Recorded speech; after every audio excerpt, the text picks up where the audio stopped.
All right, perfect, perfect. So we got the recording,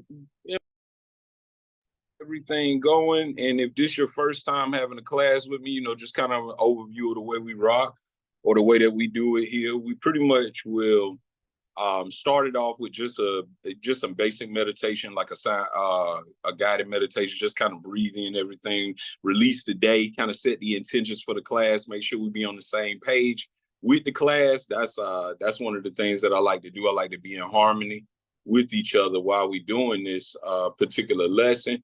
And if you got anything in the chat or anything like that you want to say, the chat's open for that. I can see it. I try to make sure I look out for it with you, but let's go ahead and get started. Appreciate you, David. Appreciate you, Jenny, for being here with me to do it today. You guys got anything you want to say before we begin? You ain't got nothing? Okay. I'll say numb your order and gate you if you want me to. I mean, yeah, I'll be watching you. I'll be seeing you online, and I see your messaging, and you always support, man, and I appreciate that. First off, though, real talk. Hey, man, I appreciate you being that spiritual juggernaut, man. We need somebody to show us the pathway blueprint. Yeah, we can do it on our own, but it helps when we got a juggernaut out there running through these spiritual streets. So salute right back to you, man. Appreciate you. Oh yeah, for sure, no doubt. Well, okay, so if you have pretty much got a good understanding of the book, even if you haven't read the book, like I said, we're gonna have an original manuscript that I'm gonna give to everyone to have that they can have that as an e-file. So I'll send that to you all once we end this, so that way you can kind of do your own research into it. And I think I like the fact that the original manuscript has a lot of different added on things to it as far as it goes, like with the introduction in the first few chapters when I read it. So I was like, oh, okay, so this is a little bit deeper with the outside of just the YouTube. So to begin, like I said, we're gonna do the meditation. Now I know you're driving, so you don't want to do anything too outrageous, but the meditation is basically just, we're going to be breathing in, and then we're just going to be, and that way we can, like I said, we're going to be on the same page here with it. Everybody be on the same page. So that's the beauty of it. So first we want to just begin by breathing in slowly and releasing. So breathe in slowly and release it. How are you? Make sure your mic's muted. Make sure you mute your mics. Lucy, I see Lucy just came in. Make sure you mute your mics. Appreciate y'all. But yeah, just so basically with the breathing in and the breathing out, that's just us just basically releasing the day, releasing whatever you went through today, whatever was on your mind earlier. Even if it's good, we're going to be in the now right now to learn about these hidden secrets that's in plain sight. We're going to go into this book that was written in 1938, and now it's still even relevant to this day. When it was originally written in 1938, they some say banned, some say they just decided not to publish it. But I feel like it was a banned book. Just when you hear some of these things that they're talking about, you can see why that could even be banned to this day. They didn't come back out with it until 2011, when they republished it. Once, of course, he died and his wife and everything. So then the family brought it back out. But when I first ran into this book, I was in school, I believe. I've seen this book. I read this book, listened to this book years before.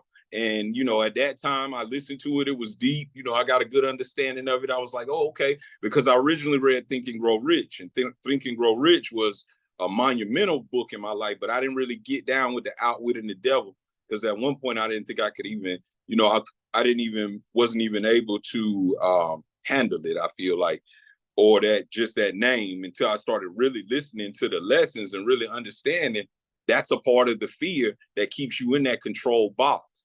So I eventually listened to the book and just kept going in. Over the years, I just go back to it, listening. And then I got the original manuscript and I was like, oh, okay. So this a legit story here, or a legit book.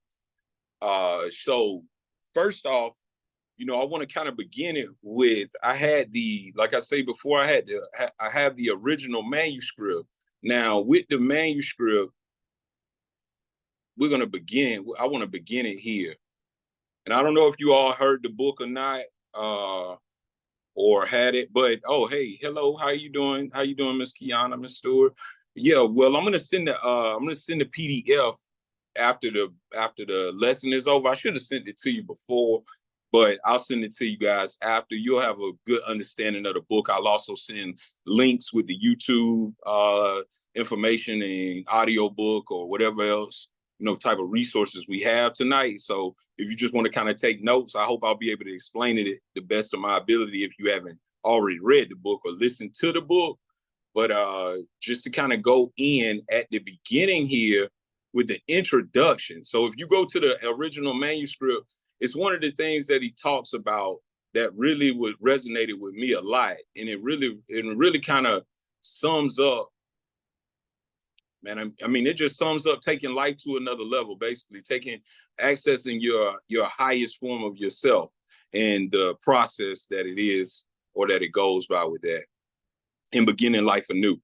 So the book originally came out, in 1938. 1938, at that time, it came out during the Great Depression.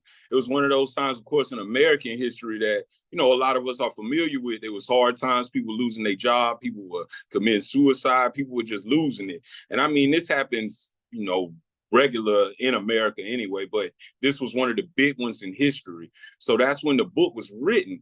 And to write a book about self-empowerment, to write a book about success, to write a book about fulfilling your desire while you're in the middle of a recession, Napoleon Hill fought with himself to be able to make the book.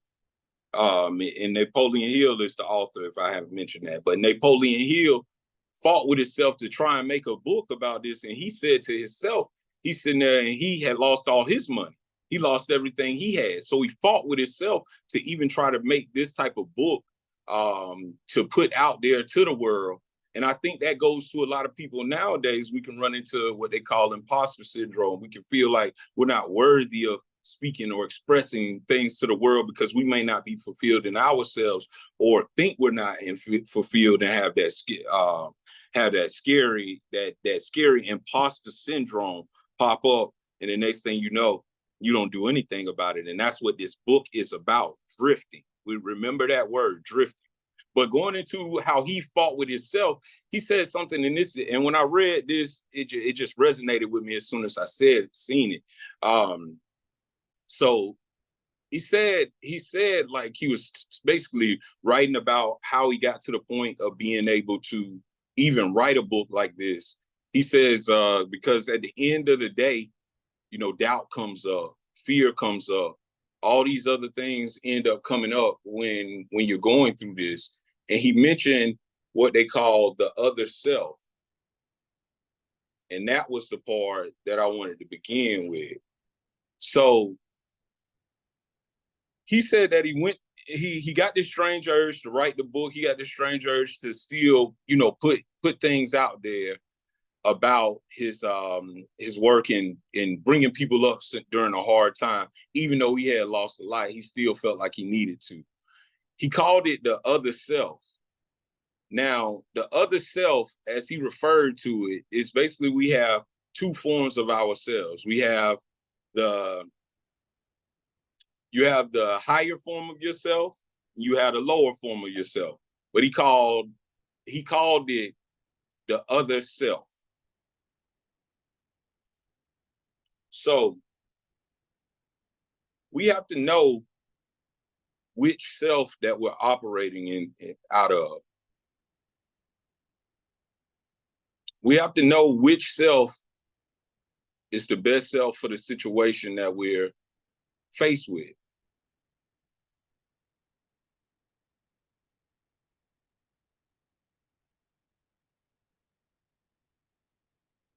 Now, the way to take control of it, because I wanted to find the excerpt that he wrote directly about it here. And then that way I can kind of build off of his words. That's what I was finding here for you all. But we beginning here with the other self.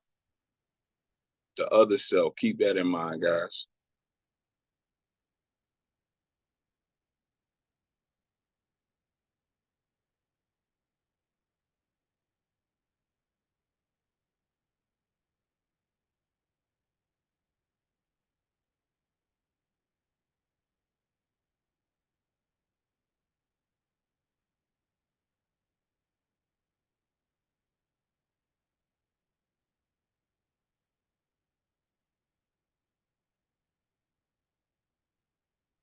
Welcome to the class. Welcome to the class.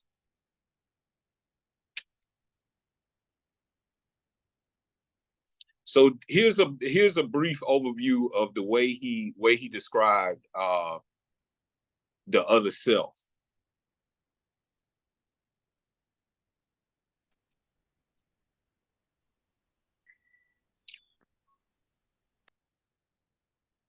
It's perfectly.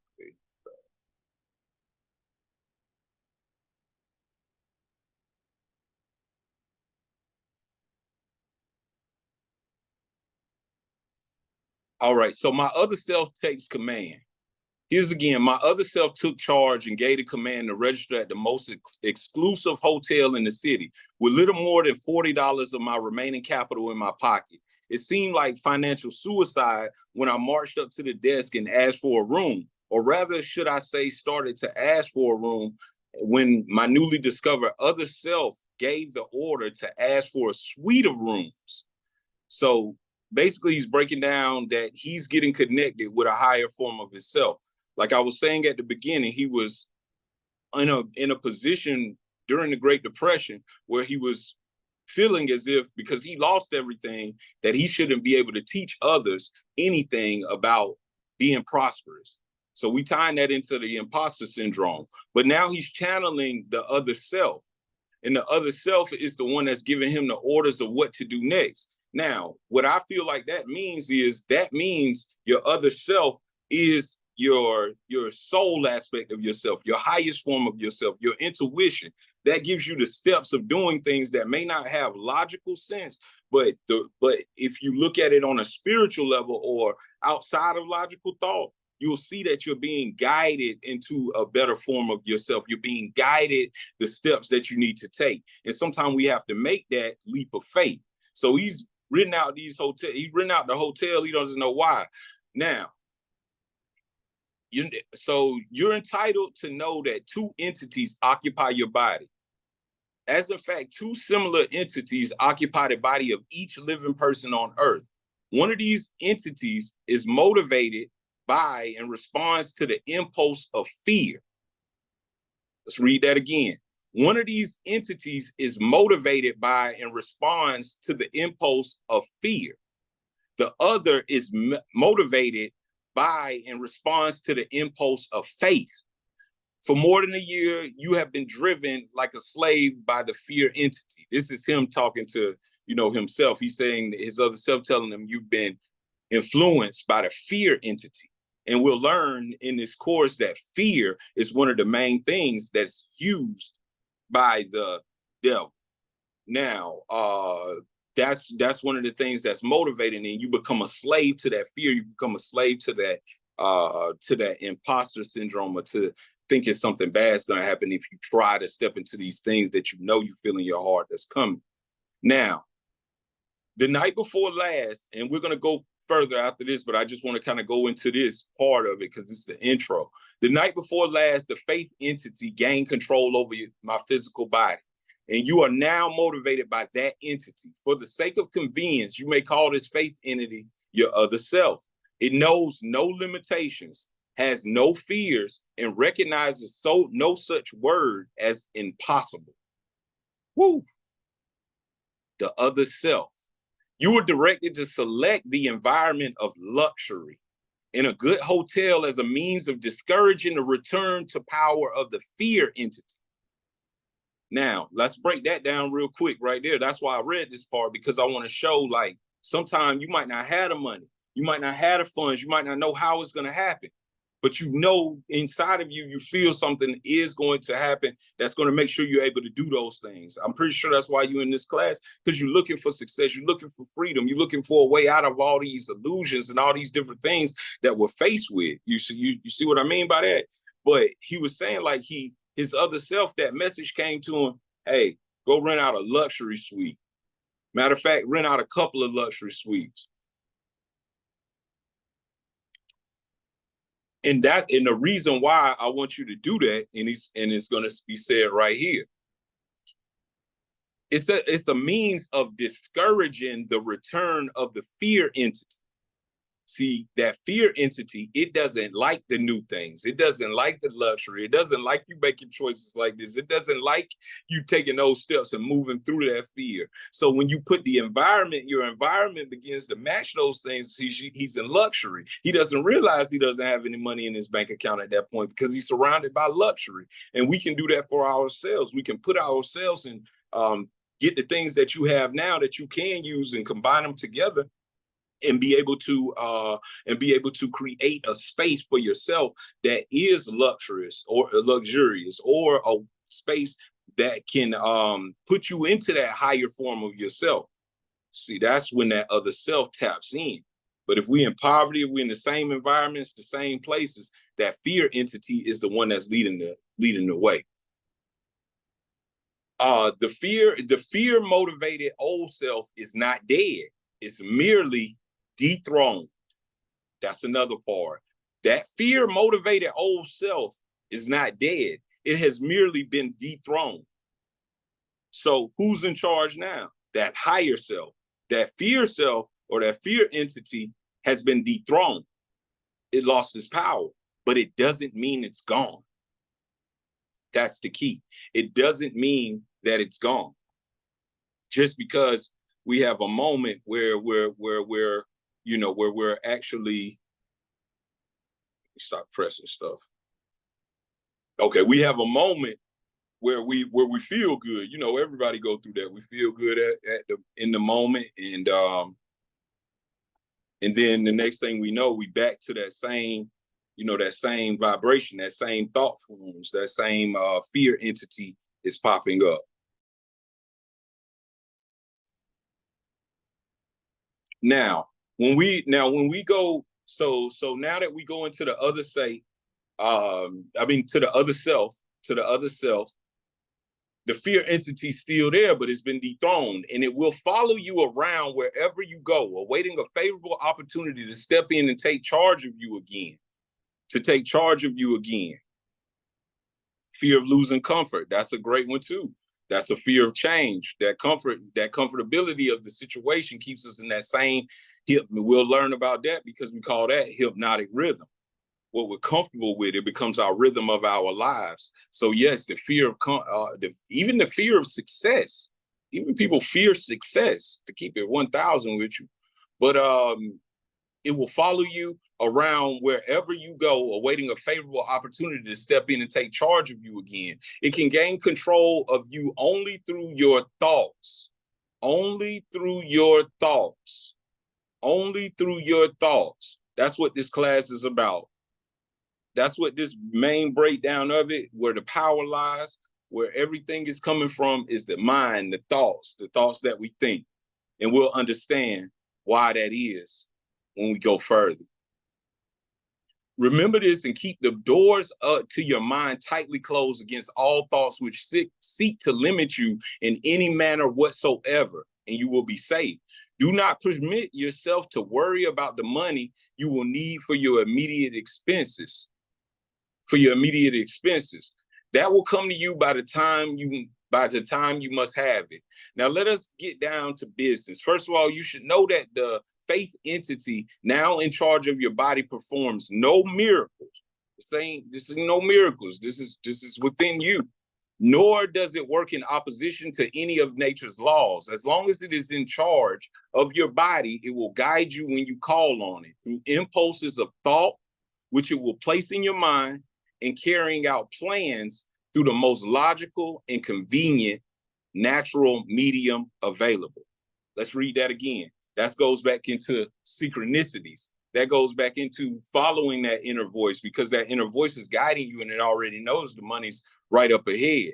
And so as long as this other self entity is in charge, then your body you will know what to do next. It'll speak to you through your impulses of thoughts. I know we all get those certain thoughts where you just think of something and it just seems like it's just the right thing at that point to that you needed to hear. It's the right message and everything that you needed to hear. Just put that in the chat if you're still with me right now. Just put a thumbs up in the chat, because I want to make sure everybody's still with me. Right now we're on the other self. Just put a thumbs up in the chat. Give me a 5 emoji. Give me the, yeah. Okay, I appreciate you. Appreciate y'all.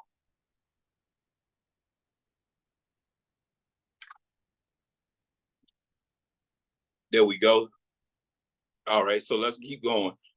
So as long as it is in charge of your body, it will guide you when you call on it through impulses of thought, which it will place in your mind and carrying out your plans through the most logical and convenient way. So meaning, once you have these downloads, once you have these thought impulses, once you have these things that come to your mind that you feel like you should do them at that point. Because what's going to happen is when you do them at that point, you're going to find the natural convenient ways to make that manifest in your world. So you're going to find the things that you need to get the money. You're going to find the people you need to talk to. You're going to go into what they call a bridge of incidents, where things just synchronize together and you begin to follow the steps. And the next thing you know, your goal is manifested. And that's one of the ways. And that's natural. And that's universal law there. But above everything else, get this fact clearly fixed in your mind that your other self will not do your work for you. It will only guide you intelligently in achieving yourself the objects of your desires. This other self will aid you in translating with plans into reality. Moreover, you should know that it begins always with your major or most pronounced desire. At this time of your major desire, the one which brought you here is to publish and distribute the results of your research into the causes of success and failure. So he basically goes into his needed capital, how he's going to come out with this book, how he's going to publish the book. And he said that he was fighting with the fear entity. So now we know about the fear entity, but now we also know about the other self. This is just a recap of the first intro. Now the other self, like it was saying there, the other self is not just going to do the work for you. It's not going to be like, they teach us in church just to pray and then boom, it's going to get done for you. No, these are things that we have to, impulses that we have to rock with, that we have to move with, that we have to have the faith that we're making the right steps, and then the most convenient means will be delivered to us at that time. All right, so that's the introduction to Outwitting the Devil. That's the intro of the book. And when I heard that, and when I went into that, I was like, oh, I got to explain that part first off before we even go into it. Before we even go into the whole class here. But now what I wanted to go into, because so the next thing let's explain kind of what happens next in the book, or what he's going through the next part of the book. This is where the devil part comes in at. So when we say devil, we're not looking at it in the Christianity form. We're not looking into it as a true entity. Even in the book, he mentioned that this was something that came over him. This was something that he channeled. If you're into that type of thing, this was something that he had this within his counsel with the devil, and he had an actual interview with him. Now, one thing he said, I don't know if it was real. I don't know if it was an illusion. At the end of the day, what matters is it truth within the message that I got and the message that I'm delivering? And if you look at the book, and if you take your mind out of, oh, this man talking about he talking to the devil, and you take your mind out of that point, then you'll really hear that truth that's behind it. I think it's just a smooth way of him delivering information at that time that would have gotten him, of course, blackballed or crucified at that time. Even now that can happen. So he made it in a clever way. But that's where the outwitting the devil comes from. So basically he has this situation where he's able to get any question answered to the devil of what is going on with humanity. Why is humanity like this? Why is it going through so many bad things? Why is this happening? So he goes into he explores the conversation and uncovers the devil's tactics for controlling lives. And I'm going to go over some of the key concepts that he does, and then we'll go into what those concepts mean and what some of these principles are and some of the tactics that's used in some ways to avoid these tactics. That's pretty much the just breakdown of the class. So we got about another hour and 30 minutes. So sit back. We did the intro. Now we're going into the overview.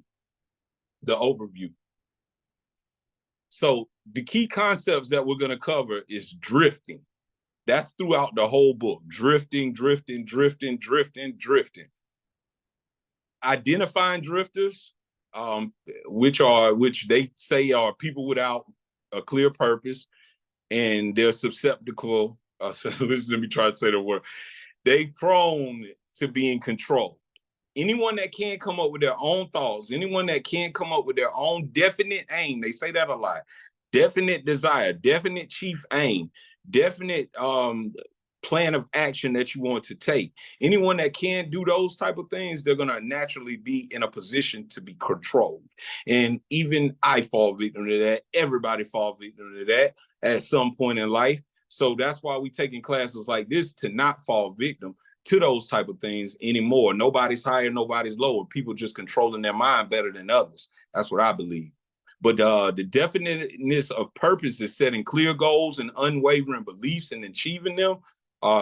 Then we're going to go into the hypnotic rhythm and mental patterns. We're going to understand how thoughts and behavior patterns develop into hypnotic rhythm.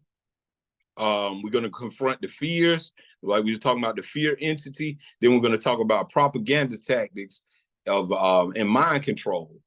And even we might go into like different things like psychic attacks and things like that, just to kind of give a little bit of extra here with it, just to throw that out there though. But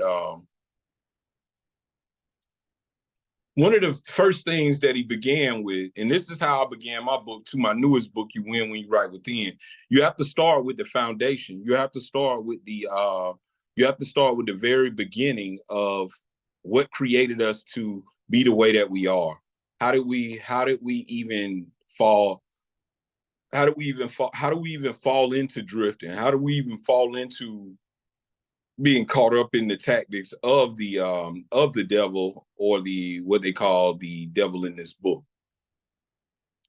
The first thing we have to look at is the law of imitation. He calls it the law of imitation. So what that means is that when we first come to this planet, when we first come to this earth, we got a clear slate, correct? Right. We got a clear slate. We don't know anything. We don't know where we came from. We don't know how we got here. We don't know anything. And the first thing that you do is when you get there is that you end up picking up the traits of the people around you.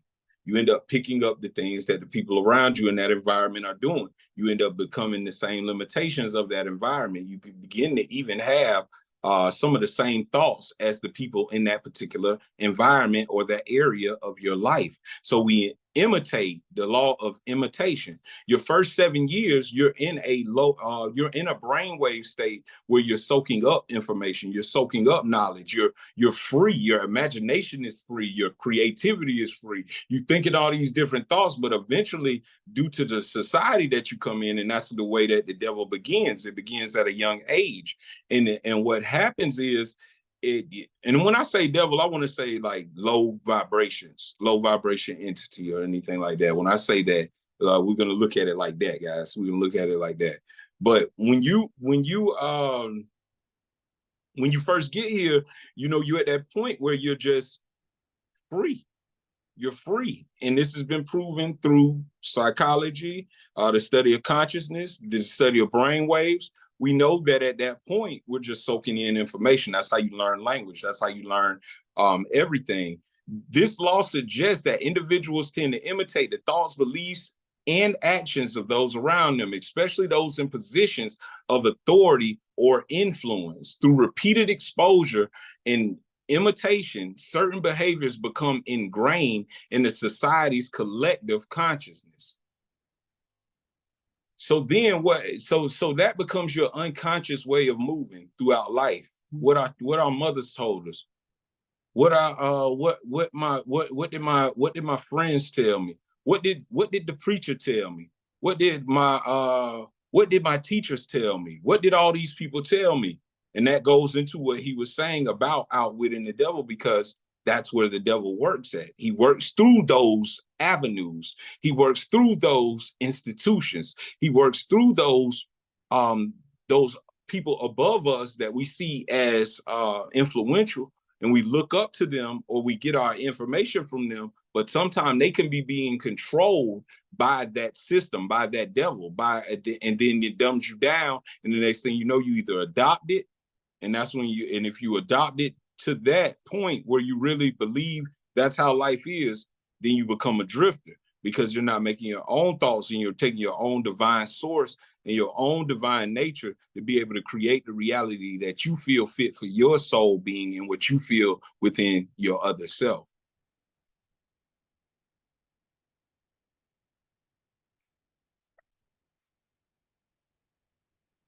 So that's the beginning of how we even get to the point of being molded, or having a foundation of our thinking, having a foundation of our thoughts, having a foundation of how we're how we're gonna build our life at it. After that point, he goes more into the devil and just the different aspects of it here, and how the law of imitation works, and how you end up even getting into that particular spot where the devil has you under his restraints.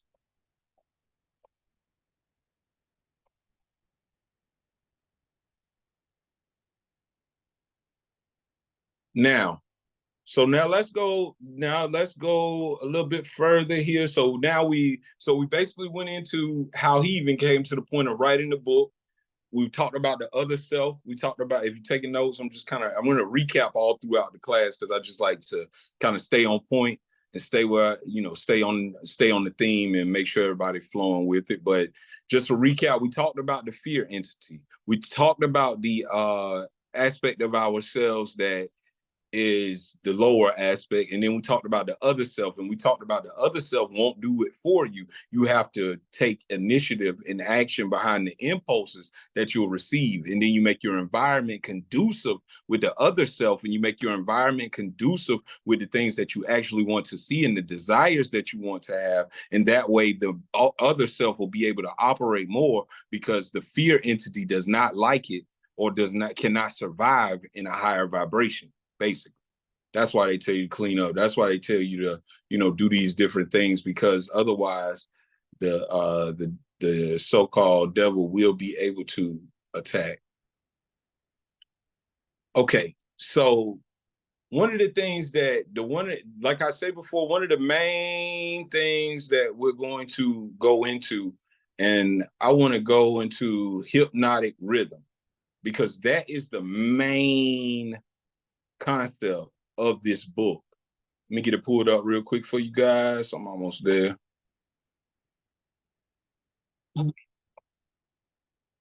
Hope everybody's still doing good. Let's see. So here we go. All right. So perfect, Jenny. I appreciate you. I appreciate everybody once again. So now let's go into hypnotic rhythm. Let's talk about this hypnotic rhythm, because all throughout the book, that's all you hear. Hypnotic rhythm, getting stuck in a hypnotic rhythm. And I like that. I like the way that they use that, really. That's like a perfect way of saying how you get stuck into repetitive thoughts. You get the word hypnotized, when you hypnotize, that you're not in your right mind if you're hypnotized. Goes into your unconscious. But hypnotic rhythm. So hypnotic rhythm refers to the repetitive and predictable patterns or sequences that can induce a state of heightened focus, concentration, or altered consciousness in individual. It is a phenomenon often associated with hypnotism, but it can also be found in various aspects of human life and nature. In the book, Hill describes hypnotic rhythm as a law of subconscious human nature. It tends to solidify our habits and make permanent part of and remain a permanent part of our lives, often without us even noticing how powerful and addictive those habits have become. Now, this is how he says that hypnotic rhythm works. So let's just do it like, let's use our imagination for a moment. Imagine a repetitive behavior such as checking your phone first thing in the morning or biting your nails when stressed. Over time, the behavior becomes ingrained due to the hypnotic rhythm. Our subconscious mind reinforces these patterns, making them automatic, making them difficult to break.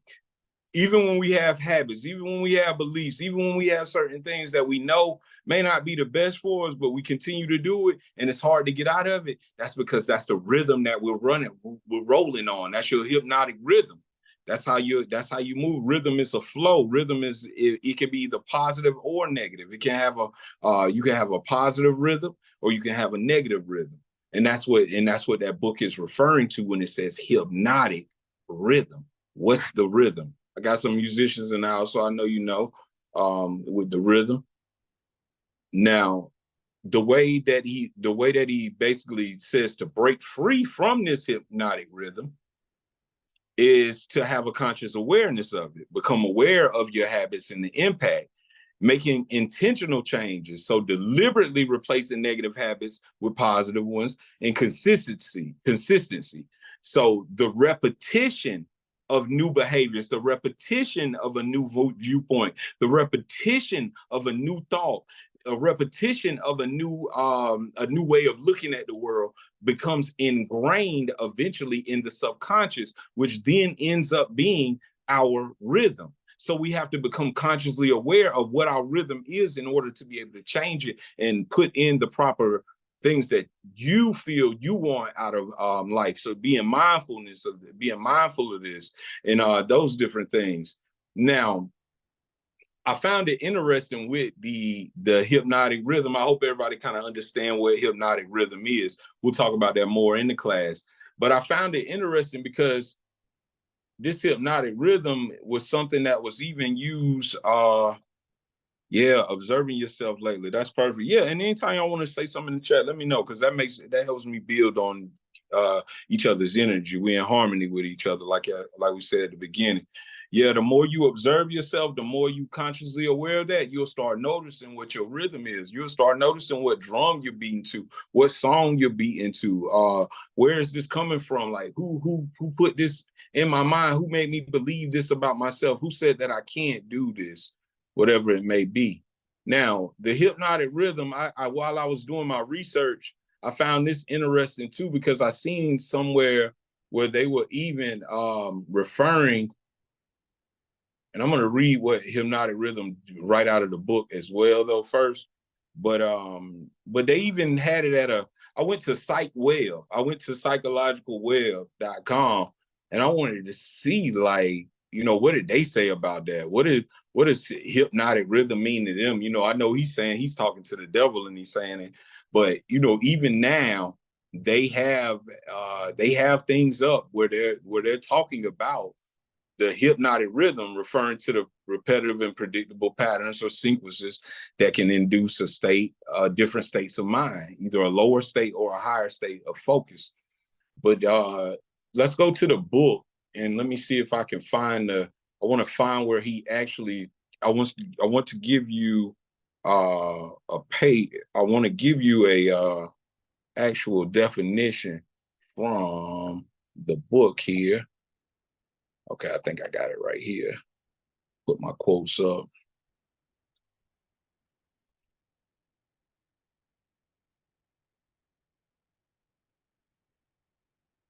Okay. I wrote a paper on hypnosis and out-of-body experience in the brain. This is a little different, very interesting. Yeah, that's how it's still kind of some of those same things. Like I said, even the psychologists are even noticing that as well. And he began to talk about hypnotic rhythm hypnotic rhythm in chapter. When you get the book, you'll see this is going to be in chapter 6, where he starts talking about hypnotic rhythm. But I wanted to kind of jump straight to it because I felt like that's the gist of it, basically showing how it goes. So I'm going to read the interview briefly here on what he said was the hypnotic rhythm. Chapter 6, hypnotic rhythm. Excuse me. What is the mysterious? Okay, so this is him asking the question. This is Napoleon Hill asking the question because, like I said, it's an interview. It's a dialogue between the two. A question. What is the mysterious law through which you take permanent control of people's bodies even before you take over their souls? The whole world will want to know more about this law and how it operates. Now, this is the devil giving his answer. It will be hard to describe the law so you will understand it, but you may call it hypnotic rhythm. It's the same law through which people can be hypnotized. So you have the power to use this law of nature as a web in which you bind, or this is the question he asked after he said that's how people can be hypnotized. And then the question is, so you have the power to use the laws of nature as a web in which you bind your victims in eternal control. Is that your claim? That is not only my claim. It is the truth. I take over their minds and bodies even before they die, whenever I can lure them or frighten them into a hypnotic rhythm. Now, I told you he getting extreme with it. I mean, like, it's getting real. Like, this is, these are real topics. Like, this is the stuff that we really facing with day to day. And I like the way he's so assertive with it and the character that he's playing, because these are the things that we need to hear. But so he basically says, so you got the power to do this, use the laws of nature. When he's saying the laws of nature, he's talking about that natural cause and effect, that natural ability to us to use our minds to be able to control our reality. But something comes in between that power, and it ends up stopping us from becoming our truest, highest form and taking control and using that power. Instead, we get caught up with the programming that was given through that law of imitation. You see how it all come together? You see how it's kind of all flowing together with it? But he said, that's not my only claim. Then Napoleon asked, what is hypnotic rhythm? How do you use it to gain permanent mastery over human beings? I will have to go back into time and space and give you a brief elementary description of how nature uses hypnotic rhythm. We're going to go into this. I'm going to read this little part right here because it's important. How nature uses hypnotic rhythm. Otherwise, you will not be able to understand my description of how I use this universal law to control human beings. Go ahead, but keep your story confined to the simple illustrations which come within the range of my own experience and knowledge of natural laws. That's Napoleon Hill. This is the devil's answer. Very well, I shall do my best. You, of course, know that nature maintains a perfect balance between all the elements and all the energy in the universe. You can see that the stars and the planets move with perfect precision, each one keeping its own pace in time and space. You can see that the seasons of the year come and go with perfect regularity. You can see that an oak tree grows from an acorn and a pine grows from a seed of its ancestors. An acorn never produces a pine, and a pine seed never produces an oak. These are simple things which anyone can understand. What one cannot see, hidden in plain sight, what one cannot see is the universal law through which nature maintains perfect balance throughout the universe. And that's what we connected to as well. You, earthbound, caught a glimpse of the great universal law when Newton discovered. Oh, he's going to go into how Newton discovered that about the law of gravity and things like that. But then he said, but he did not go far enough in his study of the law. If he had, he would have discovered the same law which holds your earth in position, and helps nature to maintain a perfect balance over the 4 dimensions in which all matter and energy are contained, is the web in which I entangle the control of the minds of human beings. The same energy, the same things that they all say we all are one. They all say we connected to it all. That same energy is the energy that he uses to put a person under a spell of the hypnotic rhythm. So you will better understand what I'm trying to convey if I compare it with the method by which one learns to play music. At first, the notes are memorized in the mind. Then they are related to one another through melody and rhythm. By repetition, the melody and the rhythm become fixed in the mind. Observe how relentlessly the musician must repeat a tune before he masters it. Through repetition, the musical notes blend, and then you have music. Any impulse of thought that the mind repeats over and over through habit forms an organized rhythm. Undesirable habits can be broken. They must be broken before they assume the proportions of a new rhythm. Are you following me? That's what he said to him. Are you following me? I hope everybody following me with that as well. And let's keep this thing moving. Let's keep this thing moving. Let's keep this thing moving here. Okay, so basically, so now that we got a better understanding of this hypnotic rhythm, we got an understanding of how these things take place in our mind, and how these laws are used against us to be able to keep us in that same rhythm. Now, the way that he uses it, or the way that he's saying that it's being used by him, is the fact that he uses these laws to trap people into the same mindset, into the same habits and the same thoughts over and over again. And the more you thought in those same habits and thoughts, you end up becoming what they call a drifter. So that's the main. So hypnotic rhythm is the repetition of your thoughts. The hypnotic rhythm is the repetition of your thoughts. Different thoughts that you have over time become ingrained, and it becomes your hypnotic rhythm. And basically, the objective of the lower nature of the devil is to keep you at that low point, to keep you following that law of imitation, that principles that were already laid out for us prior to this, to make sure that you stay at a low level. And we'll go into some of those principles of those things that keep you at that level. Let's keep moving. Okay, so this is the way that you take control of the minds of people, is it? Yes, all I have to do is gain control over any mind to induce its owner to drift, Am I to understand that the habit of drifting is the major danger through which people lose their privilege of thinking their own thoughts and shaping their own earthly destinations? That and much more.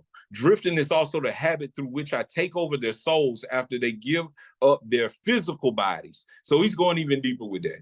He's going to use you even in the afterlife. Now, we'll talk about that on another class. I don't really want to go into that too far. But when you read the book, just know that they go into even that level of, I'm going to control you here, and I'm going to control you in the afterlife if you don't take advantage of your own thinking. That's the only thing you got to do. And that fear is what keeps us believing like, oh, we're going to hell. Oh, this is going to happen. Oh, I can't do this, and different things like that. Is that all there is to business of being saved from eternal annihilation? Doesn't what you call your opposition have anything to do with saving people? Now he's talking about God. I can see that you do think very deeply. My opposition to power you earthbound called God has everything to do with the salvation of people from eternal annihilation. And for that reason, it is my opposition who provides every human being with the privilege of using his own mind. So how you save yourself? What did God already give you? Gave you the ability to control your own mind. Nobody coming to save us. We have the control. That's what I believe. Free will. There we go. Free will. Free will. If you use that power by maintaining control over your own mind, you become a part of it. And when you give up your physical body, if you neglect to use it, then I have the privilege of taking advantage of the neglect through the law of hypnotic rhythm. We got to do the work. That's it. That's it.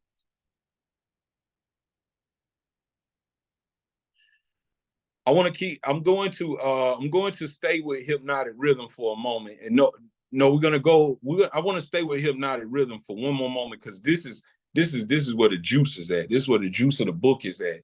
The hypnotic rhythm aspect.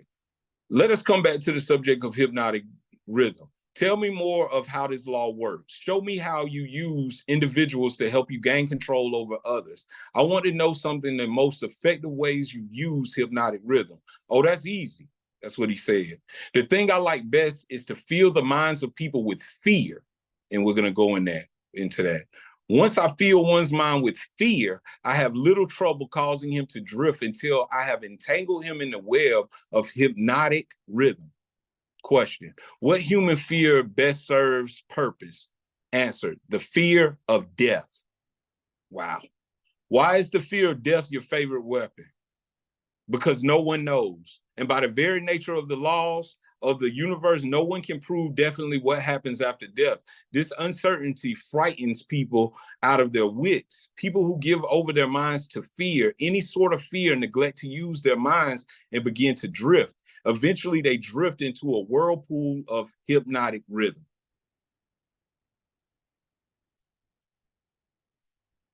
If the churches should stop, and then he said, then this is another one, and then he going into the religion. So he said, then you do not mind what religious leaders think or say to you when they speak of death. Not as long as they say something. This is answer. Not as long as they say something. If the churches should stop talking about me, my cause would receive a severe setback. Every attack made against me fixes the fear of me in the minds of all who are influenced by it. You see, the opposition is the thing that keeps some people from drifting. So basically, he's saying that the churches and the other institutions he uses to control the masses, even if it's them thinking that they're saving you from it, but they're really going into their fear mindset. So that's hypnotic rhythm.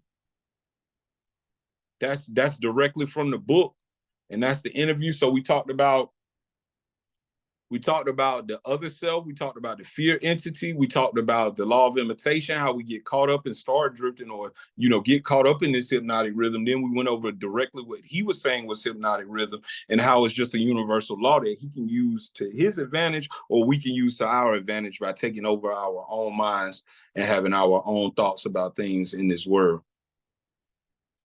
Any questions so far? Any questions so far? While I'm pulling up the next part of this, any questions so far?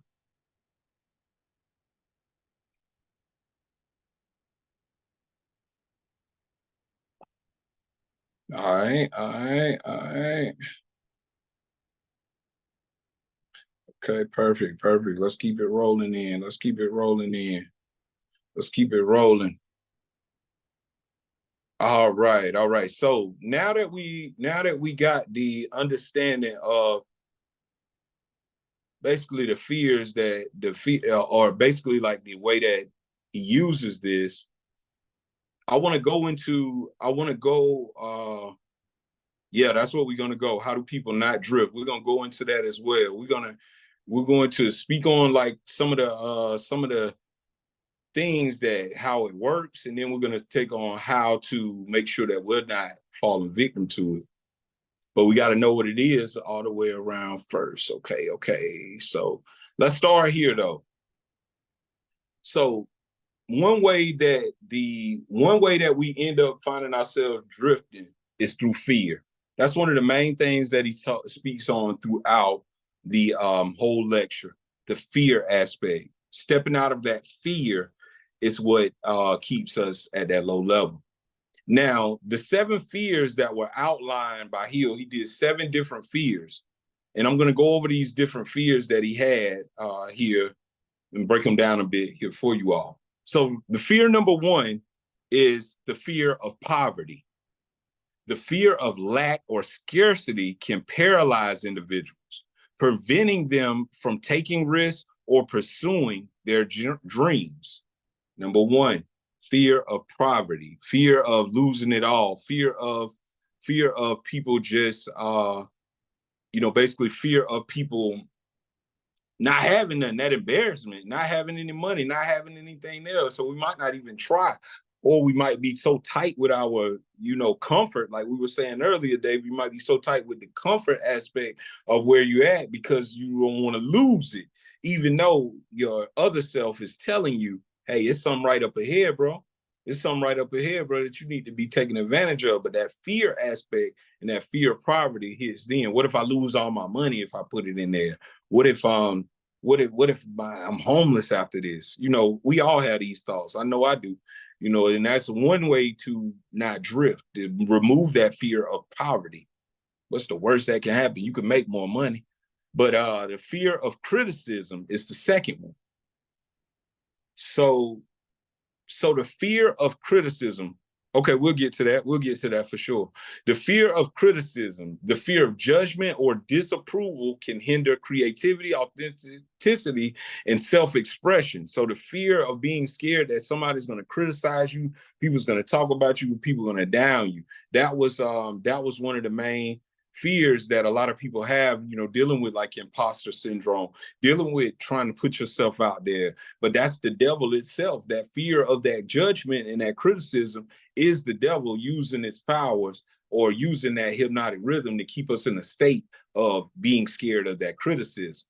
The next thing here was the fear of ill health. So health concerns can consume one's focus and energy, impacting overall well-being and productivity.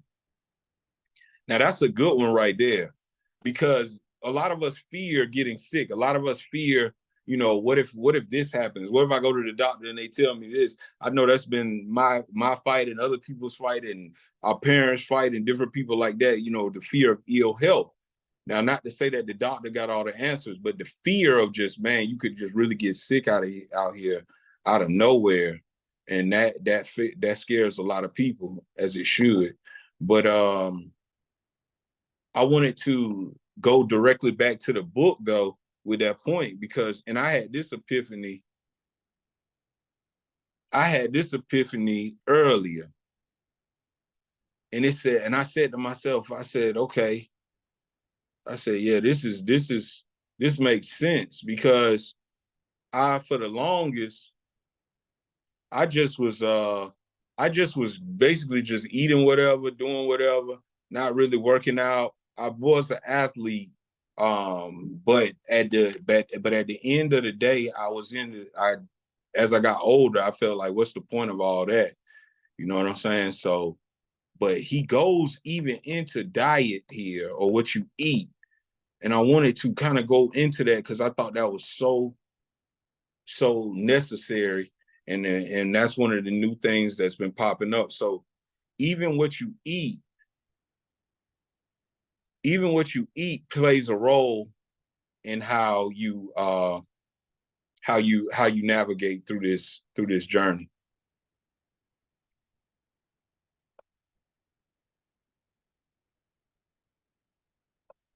Now let me go into it because I want to read it directly from that. Basically, some of the things that he told her to. Okay, so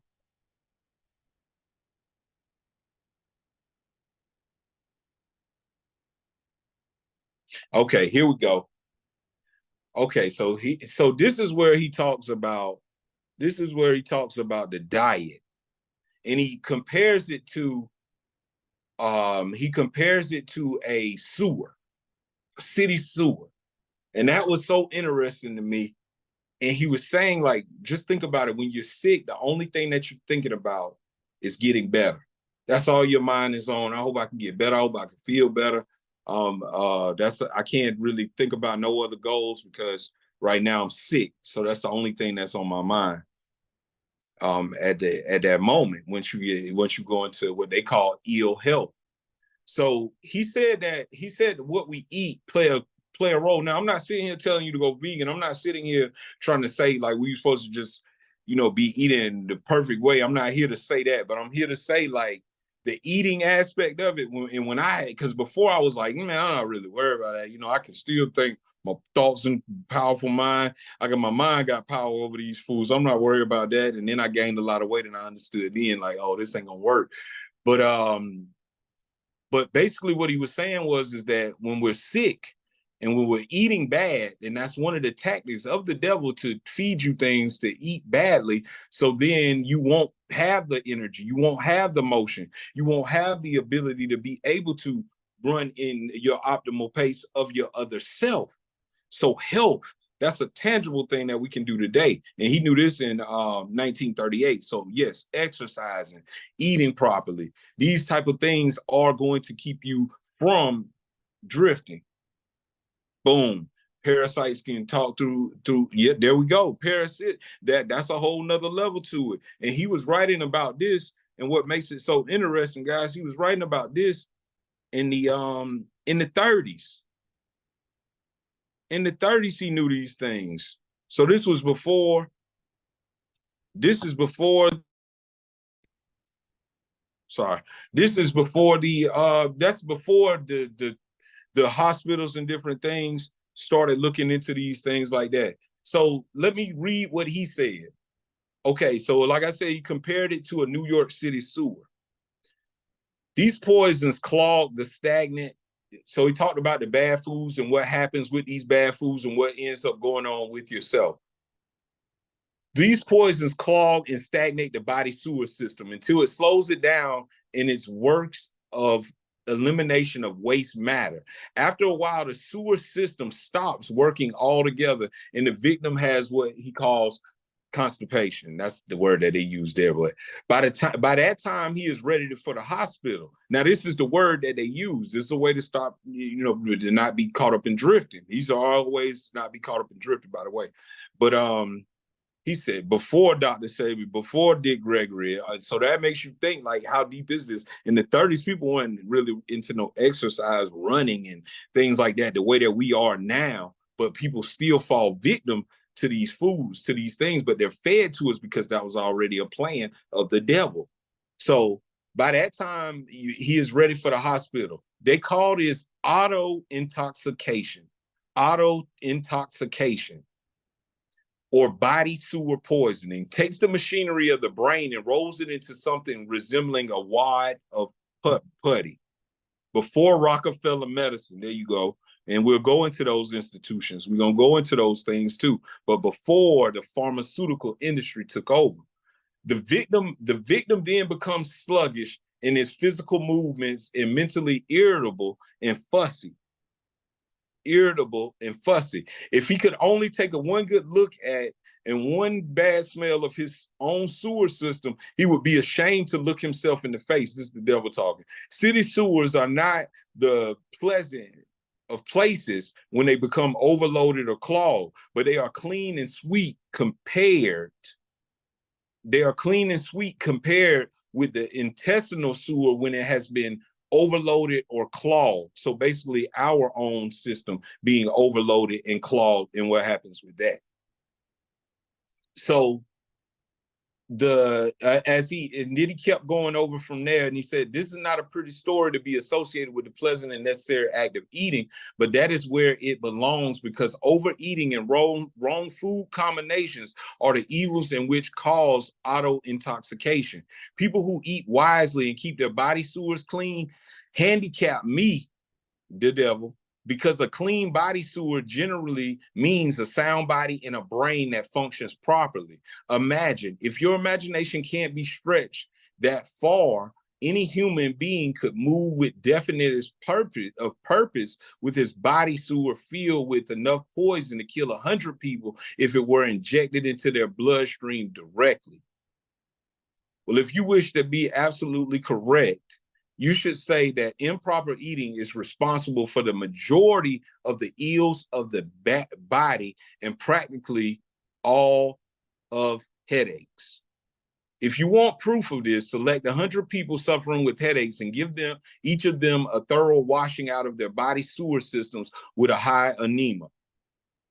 And observe that no fewer than 95 of headaches will disappear within a few minutes after their sewers have been cleaned. Question: from all you say about the intestinal tract, I gather the impression that mastery over the physical appetite for food means also mastery over the habit of neglecting to keep the intestines clean. Yes, that is true. It is just as important to eliminate the waste matter of the body and the unused portions of food as it is to take in the right amount. And then he said, I never thought of auto intoxication as being one of your devices of control over people.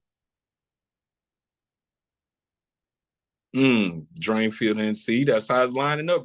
You listen to your other self. That's why you here now with listening to this now to learn more about it. That's beautiful.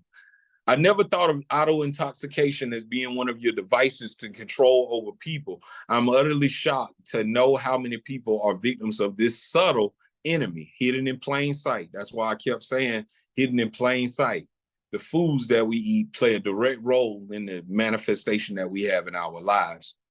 We'll take the and then he kind of goes over into the next things that that he takes control over us at. But let's go back because we were still at fear.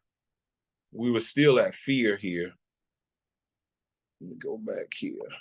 Okay, so then the next thing is the fear of loss of love.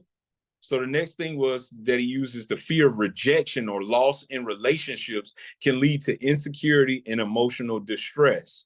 So that's one thing, that the fear of losing someone, the fear of someone not loving us, the fear of, our relationship not working and things of this nature. And then I highlighted a point with that part where and I think this is good. We all adults here. So let's talk about one of the aspects of it. He talked about marriage. He talked about marriage, and he talked about how even marriage works, like the fear of loss of love and things like that. Like he said, so is that all you have to say about the connection between hypnotic rhythm and human relationships? No, I have just begun. Remember, while I'm talking, I'm speaking of the influence of hypnotic rhythm in connection with all human relationships. Men who succeed in business do so entirely because of the way they relate themselves to their associates and to other outside of the business. Professional men who succeed, men or women, this 1938, I'm sorry, women, men or women who succeed do so largely because of the manner in which they relate themselves to their clients. It is much more important for the Lord to know people and to know the laws of the nature than it is to know the law. You hear that, though? You hear that right there? It is much more important for the lawyer to know people and to know the laws of nature than it is to know the law. And the doctor is a failure before he starts unless he knows how to relate himself to his patients so as to establish their faith in him. Boom. Okay, now let's go into marriage. So we was talking about the loss of love, and I thought this was just a good way to look at it, or a good way to get a deeper understanding. Marriage succeeds or fails entirely because of the manner in which the participants relate themselves to one another. Proper relationship in marriage begins with a proper motive for the marriage. Most marriages do not bring happiness because the contracting parties neither understand nor attempt to understand the law of hypnotic rhythm, through the operation of which every word they speak, every act in which they engage, and every motive by which they are inspired to deal with each other is picked up and woven into a web that entangles them in a controversial misery or gives them wings of freedom through which they soar above all forms of unhappiness.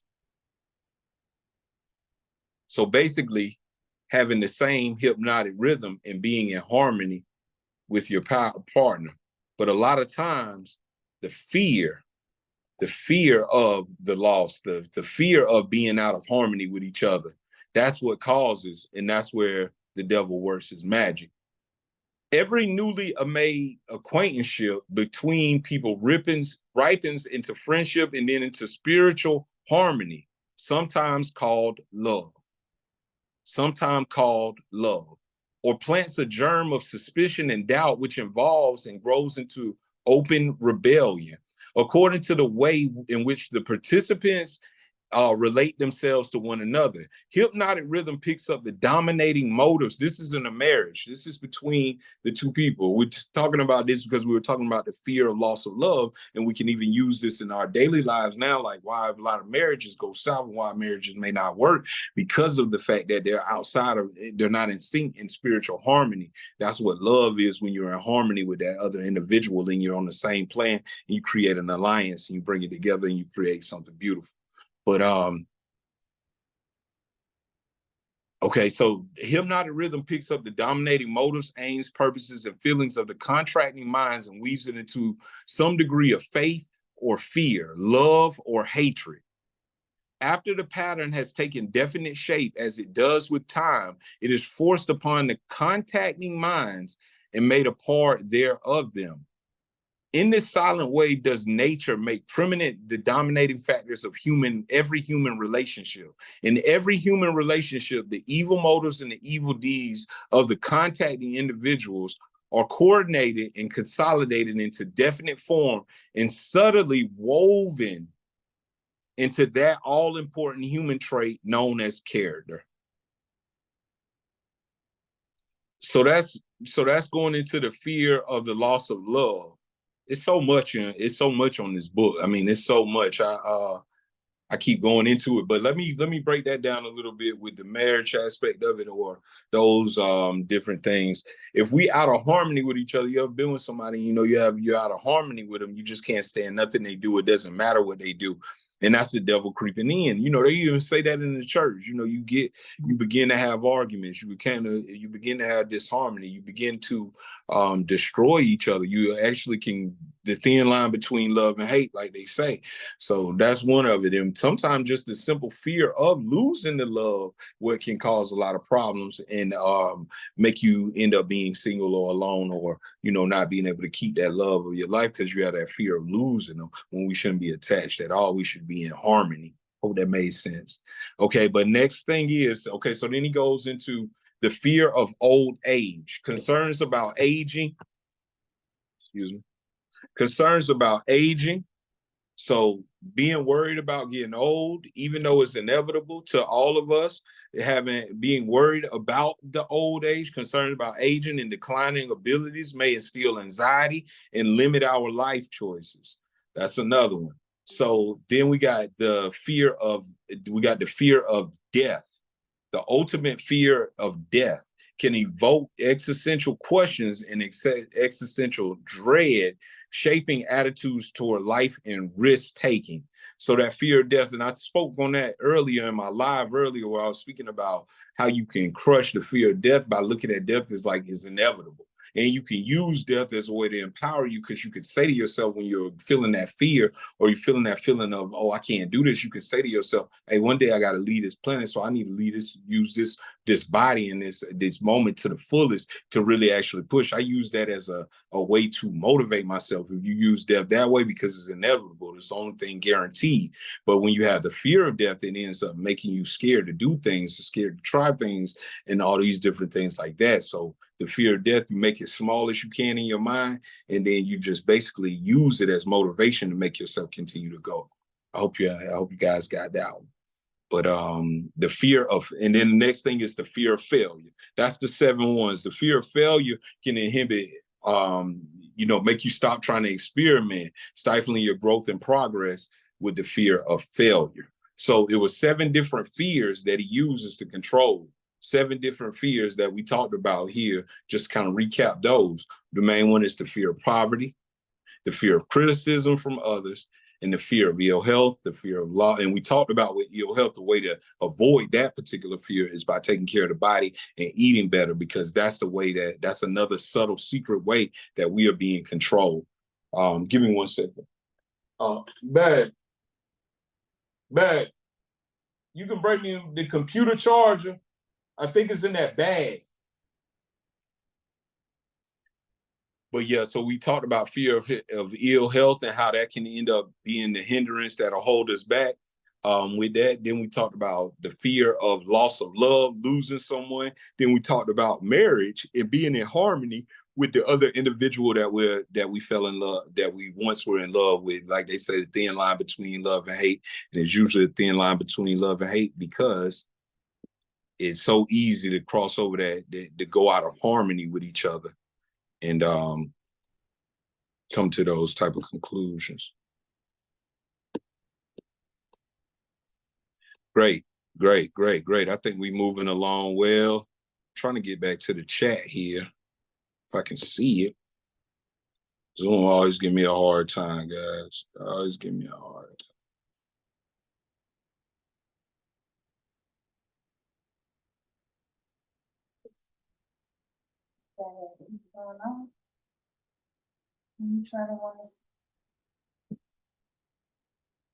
It might be under the other thing.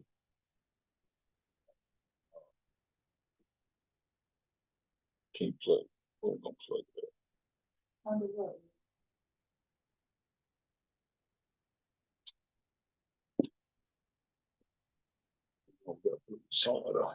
But yeah, that's okay, yeah. So we went into those things. We went into, and then the next thing was the fear of the loss of love, and then the fear of old age. So concerns about aging, and the fear of death, and then the fear of failure. Those are some of the main things that we were, taught that are easily to be in fear of, and some of the things that the devil actually uses to hinder us. Y'all give me 1 second. Let me plug this charger up though. 1 second, guys. Hope y'all doing well. And then after that, we're gonna go into the different institutions of the control systems and the control mechanisms that are used to keep us drifting, to keep us in those same boxes. What time is it? 8:49. Okay, we got about 40 minutes. Y'all still doing good? Y'all still doing good as I plug this up real quick.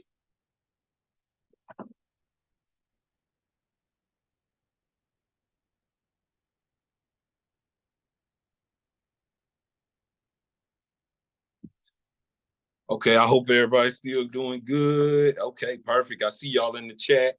All right. I'm just reading some of the chat here to make sure I ain't missing anybody. Okay, it done got dark on us now. It's getting a little dark in here. It's getting a little, that's making it even more interesting with the class. Okay, so now, so basically now we go into, let's go back a bit to, because we talked about, okay, well, if the devil, like, yeah, I get that. I get the drifting part. I get the hypnotic rhythm.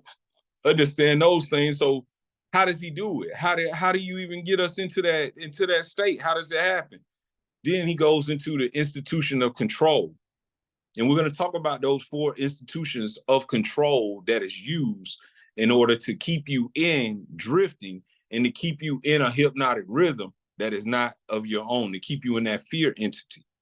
Because you have to have a system in place that makes sure that people will be in a state of drifting.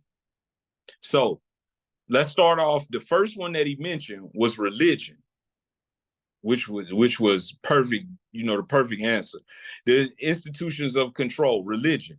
So in this, he basically discusses how organized religion can be used as a tool of control.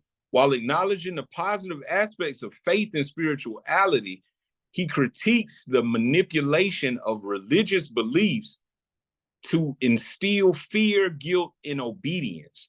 By controlling narratives of morality, salvation, and divine punishment, religious institutions influence the behavior and maintain social order or social control. Religion. Now, someone may be religious in here. You may thought this was religious. I don't know. But it's still a thing that you have to use your mind's eye to be able to see through it, to be able to see through not faith and spirituality, not your connection to the divine. That's all we're talking about. We're talking about the light and the dark here, but we're talking about the dark so we can be able to walk in the light and be able to see what the tactics that the dark actually uses. And religion is one of those. So people may have this assumption in their mind that they're going to church, so they are saved from the devil. But that is the trick of the devil, to make you think that you're being saved by being in the church. You good. Oh, you good because you go to church. You good.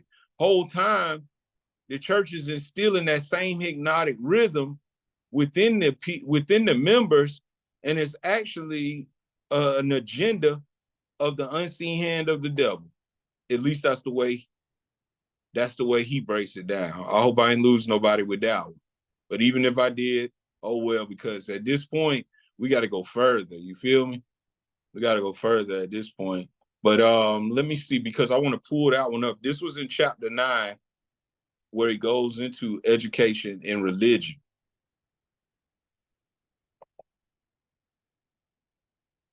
Oh, y'all in here. Okay, I figured that, though. Okay, so this is how he says. So now the dude asks him, so now, okay, so now he goes into, I understand your devilish nature. Now let us get back to the further discussion of your methods of inducing people to drift to hell on earth. To hell on earth. Wow. From your confession, I see that you take charge of children while their minds are young. That's what we talked about, that law of imitation, that those parents, those teachers, those people that were in power that may not have even known that they were doing us a disservice, but were. But now we looking at the see. That's why I say it's hidden in plain sight.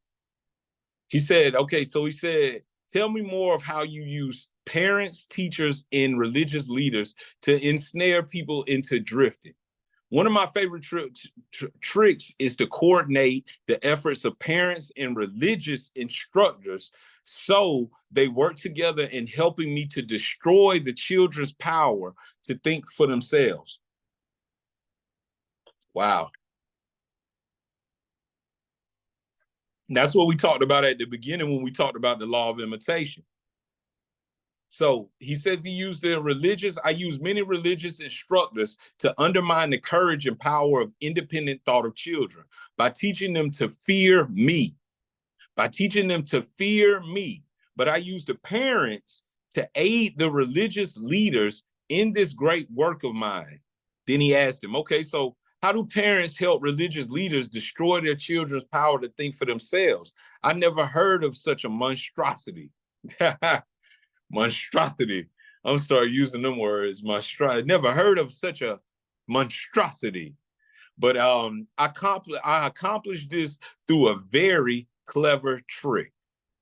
I call the parents to teach their children to believe as the parents do in connection with religion, politics, marriage, and other important subjects.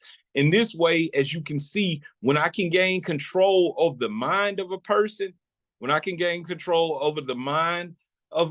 sorry, what was I at? When I can gain control, as you can see, when I gain control of the mind of a person, I can easily perpetuate the control by causing that person to help me fasten it upon the minds of his offspring. So it's passed down generation to generation. This book, once again, written in 1938. 1938. In what other ways do you use parents to convert children into drifters? I cause children to become drifters by following the example of their parents, most of whom I have already taken over and bound eternally to my cause. In some parts of the world, I gain mastery over children's minds and subdue their willpower in exactly the same way that men break and subdue animals of lower intelligence. It makes no difference to me how a child's will is subdued as long as it fears something. It will enter its mind through that fear and limit the child's power to think independently. Question: it seems that you go out your way to keep people from thinking. Here we go. You go out your way to keep people from thinking. Yes. Accurate, here it is. Here it is, right here. Here's one of the main keys where he said it. Accurate thought is the death of me. Accurate thought is the death of me. I cannot exist in the minds of those who think accurately. I know someone asked, how do you avoid? And we're going to go into the 7 principles to use too, but how do you avoid drifting? Accurate thought is the death of me. I cannot exist in the minds of those who think accurately. I do not mind people thinking as long as they think in terms of fear, discouragement, hopelessness, and destructiveness. Fear, discouragement, hopelessness, and destructiveness. When they begin to think in constructive terms of faith, courage, hope, and definite purpose, they immediately become allies of my opposition and are therefore lost to me. So that means basically when you have accurate thought, when you start thinking for yourself, when you start thinking thoughts of faith, courage, hope, and definite purpose, then you will kill the devil. You will kill him. You will kill that fear entity, that other self. You will kill it. It's the death of him. That's his words on this book. That's the death of him. I am beginning to understand how you gain control. This is a question. I am beginning to understand how you gain control over the minds of children. But hey, Jenny, you are right there with the book. You reading the book with me or something? Because that's the next thing that I was about to bring up. The next form of control is the school system. The next form of control is the school system, Miss Jenny. You were right there with it. Bam. This is the very next thing that he said. So after he went over to the accurate thought, he said, I am beginning to understand how you gain control of the minds of children through the help of their parents and religious instructors, but I do not see how the school teachers help you in this damnable work, monstrosity. But school teachers help me gain control of the minds of children, not so much by what they teach the children as because of what they do not teach them. Not what they don't teach them. I mean, not what they teach them. That's okay. You know, teach them that stuff. But what do they not teach the children? They do not teach them. The entire public school system is so administered that it helps my cause by teaching children almost everything except how to use their own minds and think independently. See, we weren't taught that. I never in one day of school was taught that if I use my own mind, that I can create my own reality. Now, you know, they say little stuff like that. You could be anything you can achieve, but they never taught us accurate thought. They never went into these things that are control systems, because otherwise that would take down the whole system if they were to tell us the background of why we in these schools, why we at these churches, why we doing these different things. All hypnotic. There you go, Jenny. All hypnotic. It's hypnotizers. We get used to it. And then we have the authorities telling us, so it must be right, right? The authority said it, the teacher said it, the preacher said it, my mama said it, my daddy said it. So this must be how life is. But no, it's not. That's why I homeschool. That's right. That's right. I homeschool my son because he was headed down that pipeline. I said, oh no, but my daughter and them, they still go to school. But yeah, that's real. But okay, so so school teachers help me gain control of the minds of the children, not so much by what they teach the children as because of what they do not teach them. The entire public school system is so administered that it helps my cause by teaching children almost everything except how to use their own minds and think independently. I live in fear that someday some courageous person will reverse the present school system of school teaching and deal my cause a death blow by allowing the students to become the instructors, using those who now serve as teachers only as guides to help the children establish ways and means of developing their own mind from within. When that time comes, school teachers will no longer belong to my staff. There you go.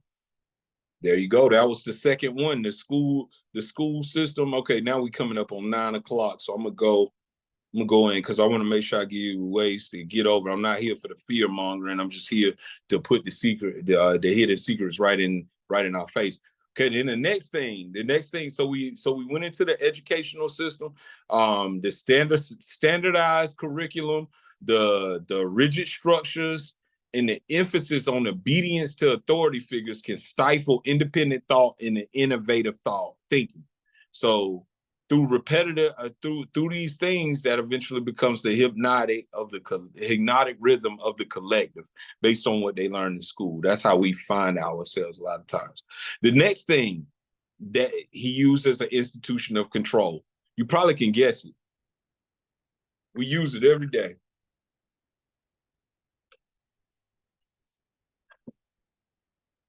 Boom. There you go. Jenny on it. Jenny, you got the book over there. I know you do. You reading the book right now. The phone, yeah, that's the new version of it. That's the modern day version of it. Yep, Lucy, that's the modern day. But that's what it was. That was what it was. The phone, the media, and mass communication. The mass media, including newspapers, television, and now digital platforms, hold the immense power in shaping public opinion and perception. Hill highlights how media outlets can manipulate information, sensationalize news, and promote specific agendas. Through repetitive messaging and selective framing, they influence collective beliefs, values, and behaviors. That's nothing new. That's nothing new. We all know that, but that's one of the things that's hidden in plain sight. These things put us into a hypnotic rhythm. That's why I always say the content that you consuming or that you're paying attention to is becoming your rhythm. It's becoming your hypnotic state. So you have the ability to choose the content. You have the ability to choose which television shows you want to read. You have the ability to check out the news that you want to see, and then you become and start making that into your energy space or where you dwell. The next part of it. Appreciate you, Jenny. Appreciate you. Yeah, you got to have those type of people. You got to have those type of content where you know when you go to it, you're going to get a boost of energy. You know you're going to be able to use it. Like my message, 30 seconds, but at the same time, that 30 seconds can push you to be nicer to your child. They can push you to your next goal. And the people like us are the things that push people to accurate thinking so they can stay in that harmony to be able to outwit the devil. Political systems is the next thing. So political institutions will influence through governance, structures, policies, and propaganda. Hill discusses how political ideologies and rhetoric can be used to sway public opinion and create divisions. Now, we see that every day. We see that even to this day, how we see that the public opinion is swayed and strayed by the media, by social media. Political systems are lying to us. They're saying this person bad, then they say this person bad, then they say they did this, then you did that. And, you know, it's just a game of confusion for the average person. Don't know what's going on behind the scenes, and it's actually something that we shouldn't even be, you know, concerning ourselves with too deeply, because it only takes away from our energy.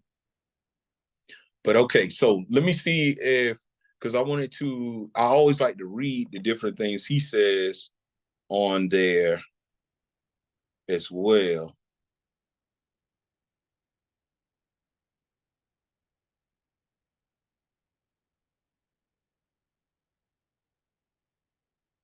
Okay.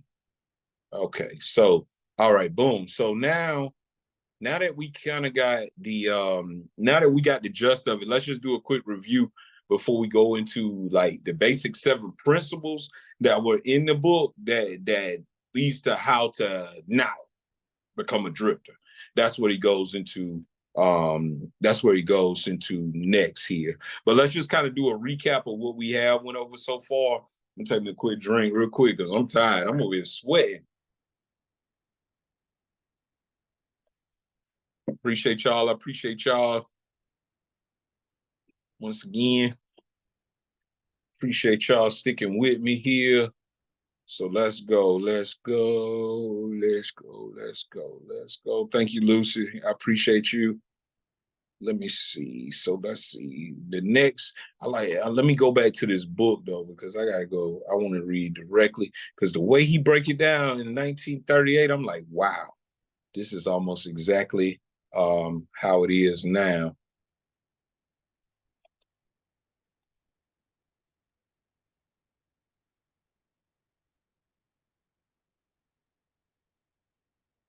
Thank you, Jamaica. Thank you.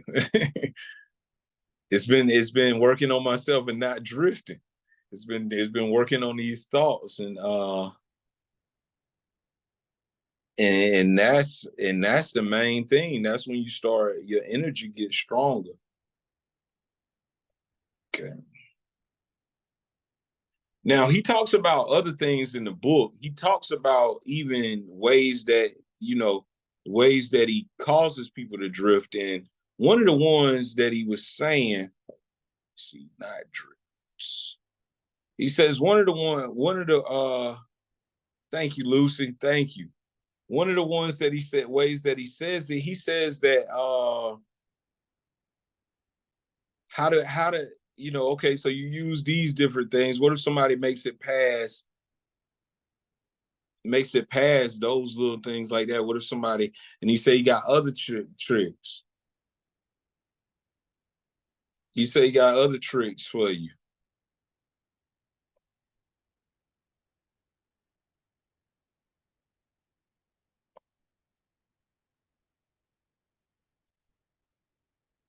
All right, so let's go here, and we're going to go to the principles that he said to how to not drift.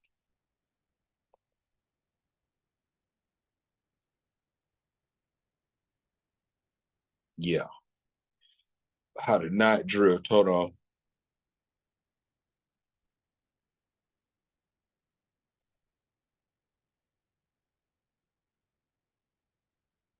All right, so this is 7 principles.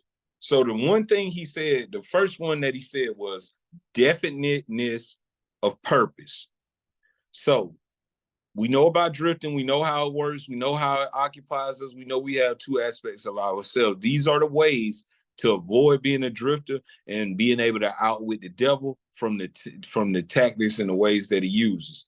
So the first one is definiteness of purpose. And they also mention this in Think and Grow Rich as well, with that. But the principle, basically, what the principle is about of definite of purpose, this principle underscores the necessity of having a clear, unwavering aim in life.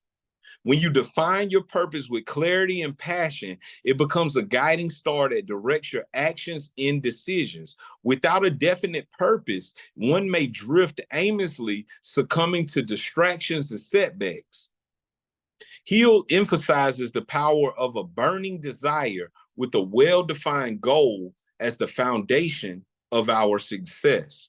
So the definite understanding of exactly what you want, how you feel in your heart that you're worthy of it. You're building yourself up to be able to claim it, and having that definite and that clarity to it. It brings that passion. It brings that power where the devil can't touch you, because you already know what you want. Anything outside of that is not even going to even sound right to you.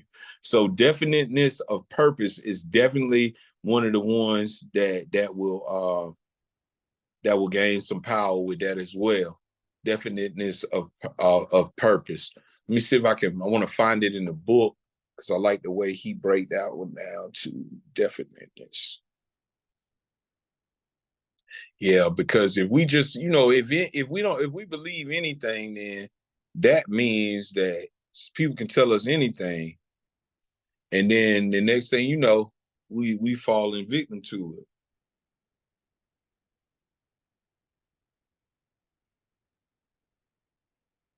Okay, hold on. Here we go. And go further back with that. Chapter 8. Okay, so this was in chapter 8 when he goes into definiteness of purpose. Now proceed to unfold the secrets of the 7 principles through which human beings may force life to provide them with spiritual, mental, and physical freedom. Do not be, and this is Napoleon Hill telling him, do not be sparing in your description of these principles. I want a complete illustration of how the principles, we end at 10 too, by the way. I meant to say that it's 10. Okay, good.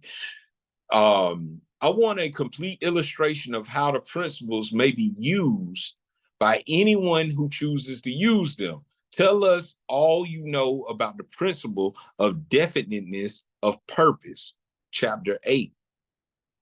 If you go through with this mad idea of publishing my confession, now this is the devil giving them resistance. The devil throughout the whole interview was giving them resistance, because he was like, now you're revealing all of my secrets, and you're giving away all my knowledge. And if you publish this book, that's the end of me. That's how he was talking all throughout it.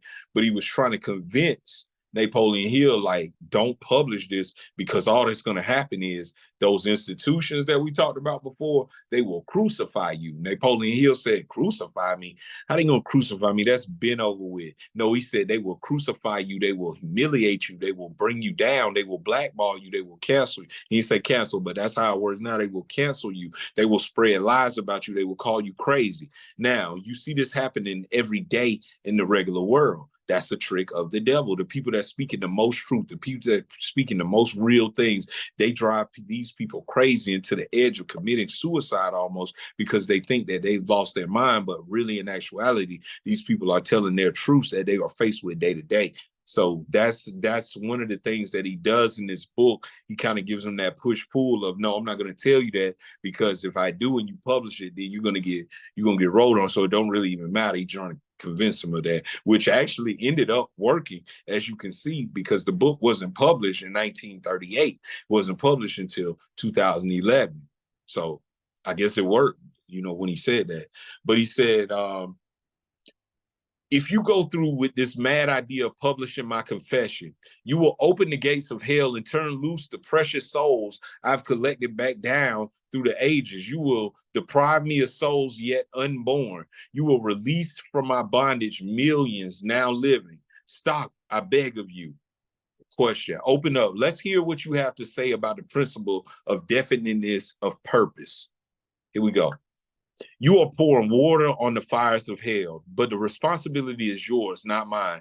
I may as well tell you that any human being who can be definite in his aims and plans can make life hand over whatever is wanted. This is a broad claim. This is the question. This is a broad claim, Your Majesty. Do you wish to tone it down a bit? Tone it down? No, I wish to tone it up. When you hear what I now have to say, you will understand why the principle of definite purpose is so important. My opposition used clever little tricks to cheat me of my control over people. The opposition knows that definiteness of purpose closes the doors of one mind so tightly against me that I cannot break through unless I can induce one in the form of the habit of drifting.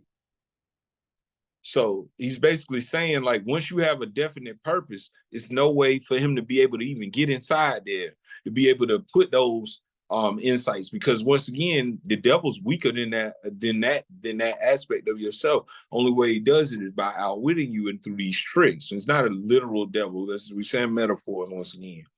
But okay, so he goes in there. That he said, what does your opposition give you a secret to all people by telling them to avoid you through definiteness of purpose? You have already admitted that 2 out of every 100 people belong to your opposition. So basically what he's saying, only 2 out of 100 people use their own mind. Out of 2 of 100 people, I don't know what the numbers is today, but only 2 of 100 people use their own mind. Y'all think them numbers about right? Even to this day? I don't know.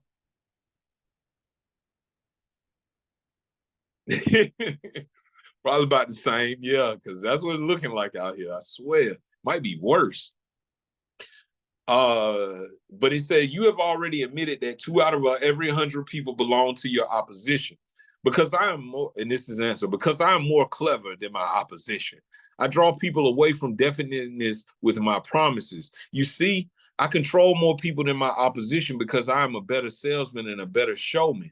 I attract people by feeding them liberally of the thought habits in which they like to indulge. And it's the question. And is definiteness of purpose something with which one must be born or may it be acquired? Everyone, as I told you before, everyone is born with the privilege of being definite. But 98 out of every 100 people lose this privilege by sleeping on it. He said, by sleeping on it, by sleeping on your own power, by sleeping on your own power, that is the way that the devil sneaks in. The privilege of definiteness can be maintained only by adopting it as a policy by which one is guided in all affairs of life. Question. Oh, I see. One takes advantage of the principle of definiteness just as one may build a strong physical body through constant, and this is the way to come to the definite purpose, to avoid the drifting.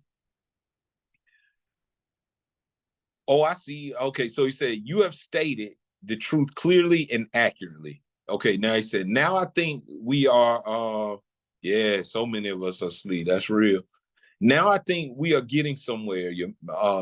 We have at long last found the starting point from which all who become self-determining in life must take off. We have discovered from your astounding confession that your greatest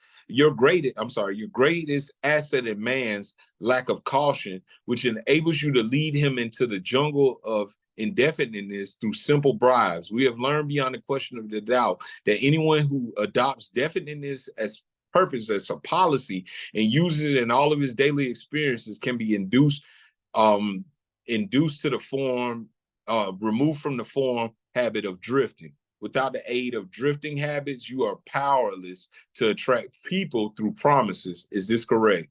I couldn't have stated the truth more clearly myself. And that's so that's one of it.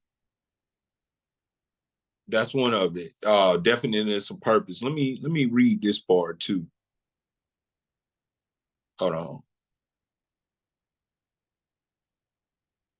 Let's read this real quick. So imitation becomes, oh, we already got that one. That's the imitation part. Okay. Okay, so now he asks, what has definiteness to do with one's material circumstances? I want to know if one may acquire power through definiteness of purpose without inviting destruction through the law of compensation. Your question limits my illustrations because there are so few people in the world who understand, and there have been so few in the past who understood how to use definiteness of purpose without attracting to themselves the negative applications of the law of compensation. Here you are forcing me to disclose one of the most prized tricks. I am bound to tell you that I eventually reclaim for my cause all who escape me temporarily through definiteness of purpose. The reclamation is made by filling the mind with greed for power. So basically, like now, even though you might have a definite purpose, you might get to that purpose. Now, you see this every day with celebrities. You see this every day where people get their dreams coming true.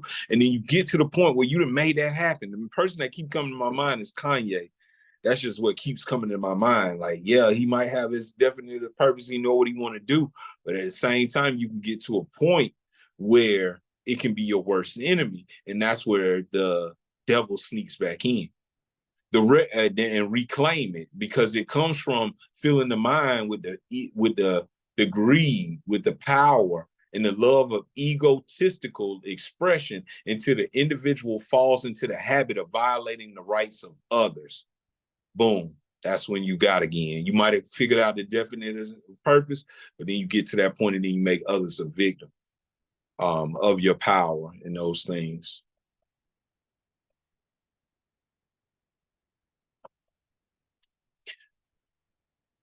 The love of anything, this is just another one that he said, the love of for anything or anyone, save only the love of definiteness of purpose, may become dangerous. Love is a state of mind which beclouds reason, saps willpower, and blinds one to the facts and truth. Everyone who becomes self-determined and gains spiritual freedom to think his own thoughts must examine carefully every emotion that seems to come up.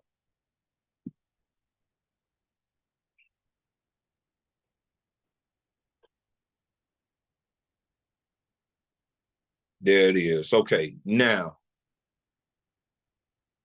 So then he says definiteness of purpose plus definiteness of plan by which the purpose is to be achieved generally succeeds. No matter how weak the plan may be, no matter how weak the plan may be, the major difference between a sound and an unsound plan is that the sound plan, if definitely applied, may be carried out more quickly than an unsound plan in question. In other words, if one cannot be always right, one can and should be always definite.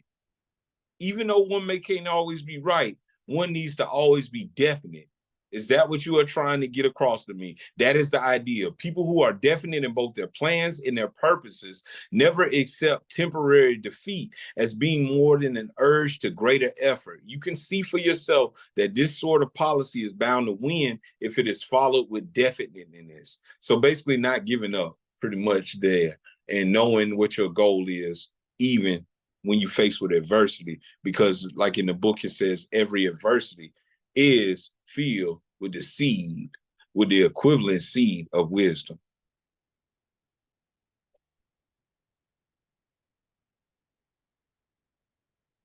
All right. And then the next thing, I wish I could have got, I don't know where the chat went. My bad on the chat. Okay, there we go.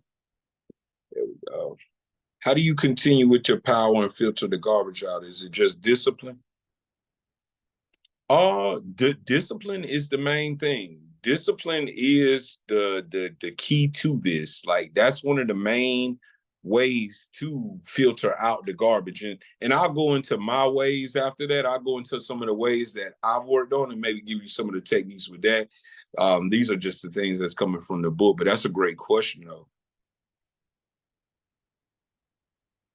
That's a great question. Okay, so now we got mastery. So the next thing that the definite purpose was the mastery over fear. Fear, as we talked about this, you know, we talked about the different types of fear, the fear of poverty, criticism, ill health, of love, old age, and death. Understanding these fears is the first steps to stop them, so you can overcome them. By cultivating courage and resilience, individuals can confront and conquer the fears, unlocking their full potential. The next principle they said was self-reliance. This principle advocates for independence and self-reliance in thought and action. Hill stresses the importance of taking responsibilities of one's own circumstances and decisions rather than being swayed by external influences or circumstances. By developing self-discipline, initiative, and self-discipline, like you were saying before, Genesee, the self-discipline is the main thing. You already got it figured out. Self-discipline, initiative, and proactive mindset, individuals empower themselves to create their desired outcome. That's number 3. Number 4 was definiteness of planning, of plans. Having a definite plan is crucial for translating goals into reality. A well thought out plan provides a roadmap, helping individuals navigate challenges and stay focused amidst the distractions. So when you have that plan, you can still stay focused during those distractions and those things that come up. The 5th thing was the habit of saving. He mentioned the financial wisdom and the habit of saving are central themes in Hill's philosophy. You know, this Think and Grow Rich. Saving not only ensures financial security, but also cultivates discipline, delayed gratification, and wise resource management. Initiative and leadership. Initiative and leadership is also another key, you know, having that being your own leader, having that initiative, and enthusiasm and faith. All of those things, all of those 7 principles are the way to outwit the devil and be able to not be a victim of his tricks and of his ways of his ways of keeping you in a state of mind of drifting. Okay, now, and right now, if you got any questions while I pull this next part up, because I want to go into how to do this. You make choices in alignment with your goals or plans. If it doesn't serve the goals, that's it. That's it. That's it. That's it. Y'all been great, man. I appreciate y'all. I appreciate you all being here and participating. That really helps a lot here. I wanted to let me see. I really wanted to go into this next part here. Let me see if I still got it up.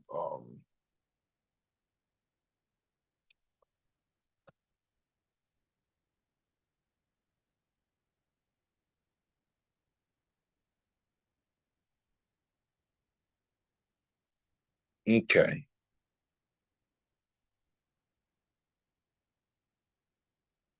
I'm almost there, just pulling it up. And just while I'm pulling this up, just a quick recap. We went over the fears. We went over the different institutions. We went over the ways that the devil uses to control through the political system, through the actual, through some of the actual political systems, the school systems, the religions, the law of imitation, how we end up learning those different things.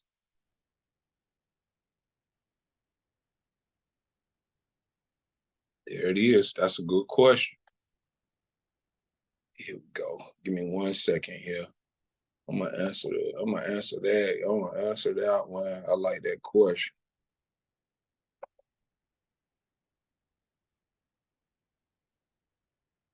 I'm gonna go back to the book because in the book he discusses the attributes of a non-drifter, and that's what I was trying to go to.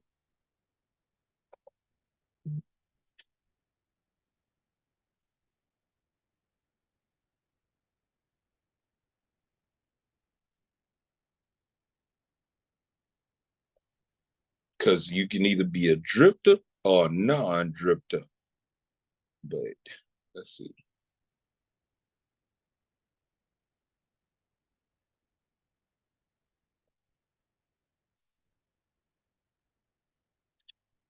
All right. So now I'm just this is what I'm gonna do.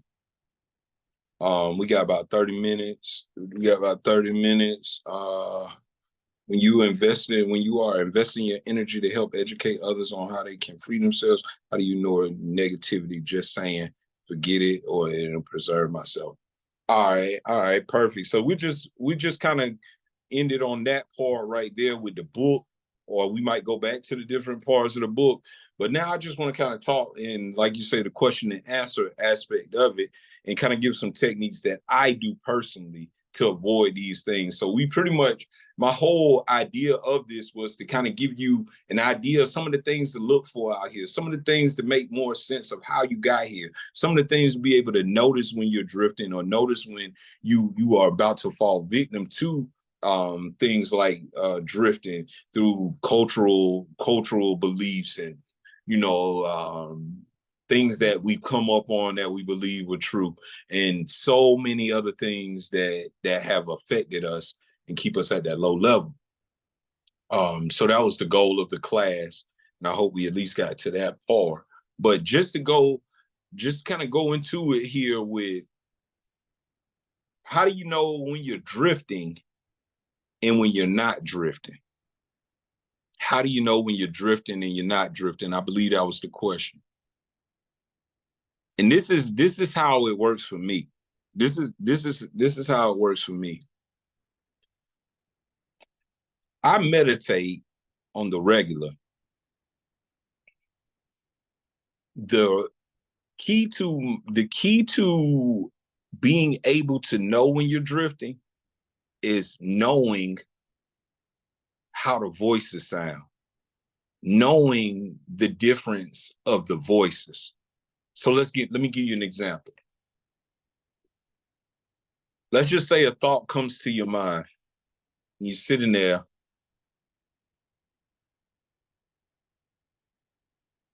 That's right, though. Operating in ego versus not. Yeah, the ego. Yeah, that's pretty much what that other self is.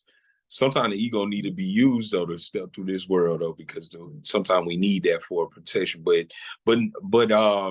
But this is how I do it. This is the way that I do it. I'm gonna close my eyes real quick. I'm gonna put my shades on. I'm about to close my eyes. This is when I go in.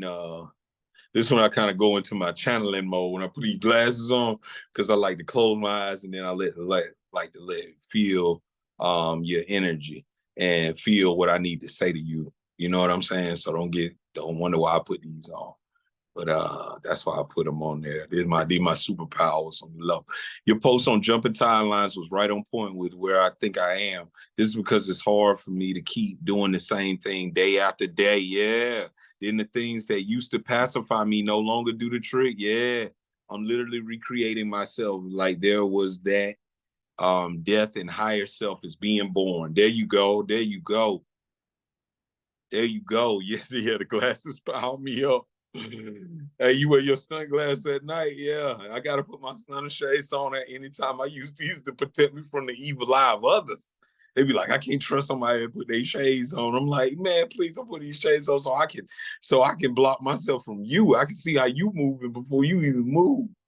You feel me? I can look at people before I get to see what people's first reaction to me is and all type of stuff. So, if it makes you uncomfortable, you better do right then when you're around me because I'm gonna put these shades on.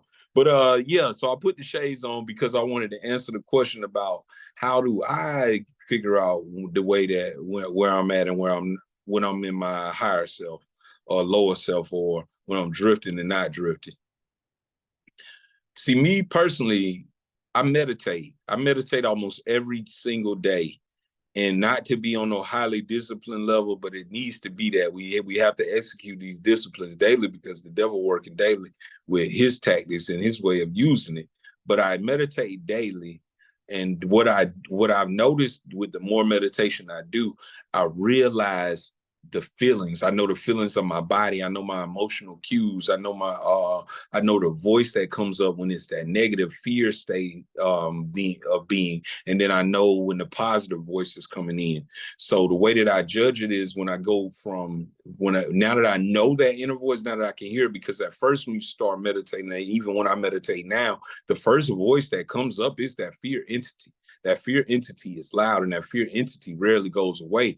But instead of being reactive towards it, I listen to it, I hear it, and then I try to restructure it if I can. If I can, then I just let it flow where I don't even do anything with it. But what that does is that gives you an idea of the differences in the voices, the differences in the tones of the voices, the differences in the feelings that your body feels when you're reacting or thinking from that lower state compared to that higher state.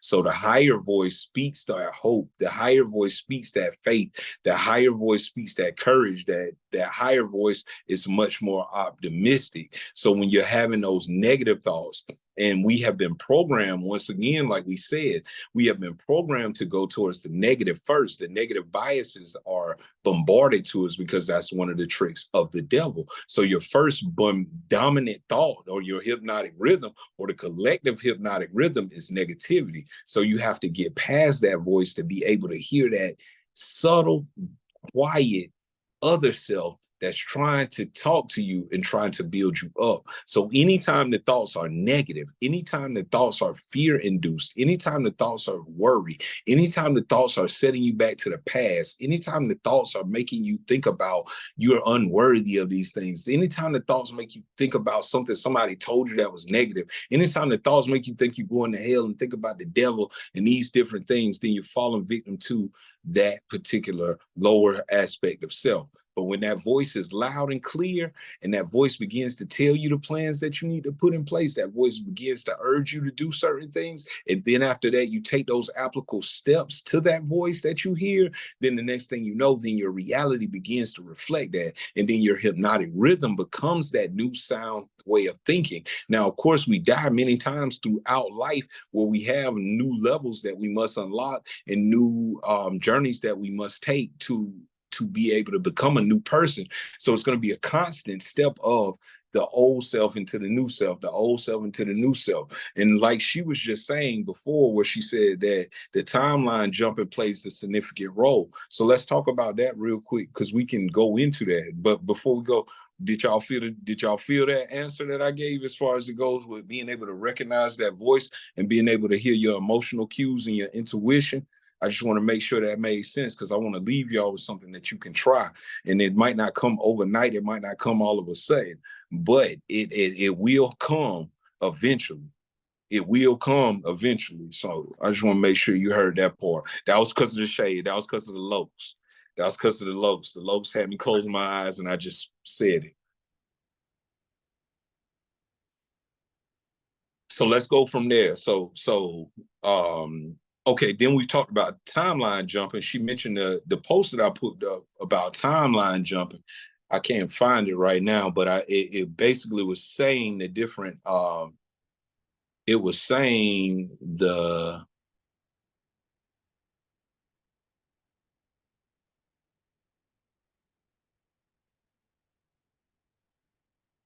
Okay. Let me see. I'm sorry. I was trying to pull up the post real quick of that and trying to read some messages I had received. But yeah, the post said the post was basically saying about timelines. I'm gonna read it to you if you haven't seen it. How to know if you're about to jump timelines. Before a surge of energy or a jump to a higher timeline, there can be hours, days, weeks, or months, even when you haven't completely adapted to the higher energy of the new timeline. The gap in the frequency is what you experience, is what I like to call the little death. It feels like you are grieving. That's because you are. You are in the process of letting go of the previous timeline. You have to jump off the old timeline before you can land on the new one. Your higher self and your guides will be nudging you to jump timelines, but you're not quite there yet. You feel off. It can feel like you have no inclination to pursue the activities that normally make up your day. That's timeline jumping. And that's another point of basically like that other self is telling you to rent that luxury suite. Like we said at the beginning, that other self is telling you, hey, it's time to leave that job.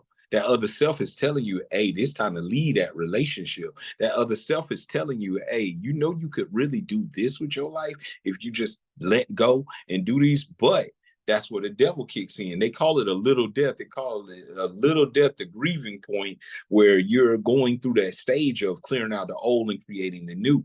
If you ever had to do that in your life, where you clear your foundation and create a new, that's usually what happens when you have a spiritual awakening. Definitely, you begin to clear out the old and you lose relationships. You lose people that you used to be cool with. You use things that you used to be interested in because you're actually truly becoming a new form of yourself. So now you're going to begin to walk different, talk different, look different. You might lose weight. You might start dressing differently. You might start cleaning yourself differently. You might start cleaning your house and your car and doing all these new things to yourself.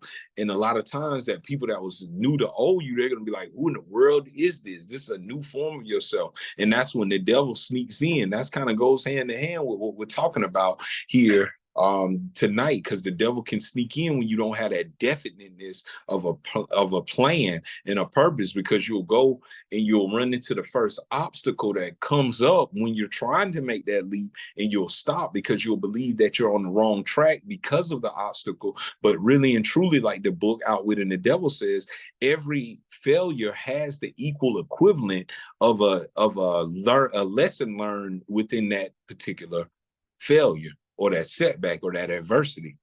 So when you're jumping timelines, it's good to know that in between time, that devil can sneak in very easily and put you back into that, what we say, David, back into that comfort spot, back into that comfort spot. So that was the message that we had earlier today, where we were talking about outwitting the devil. Now, one of the other things that I talked about, and I just seen this on here, was when I talked about the Illuminati and I talked about secret societies.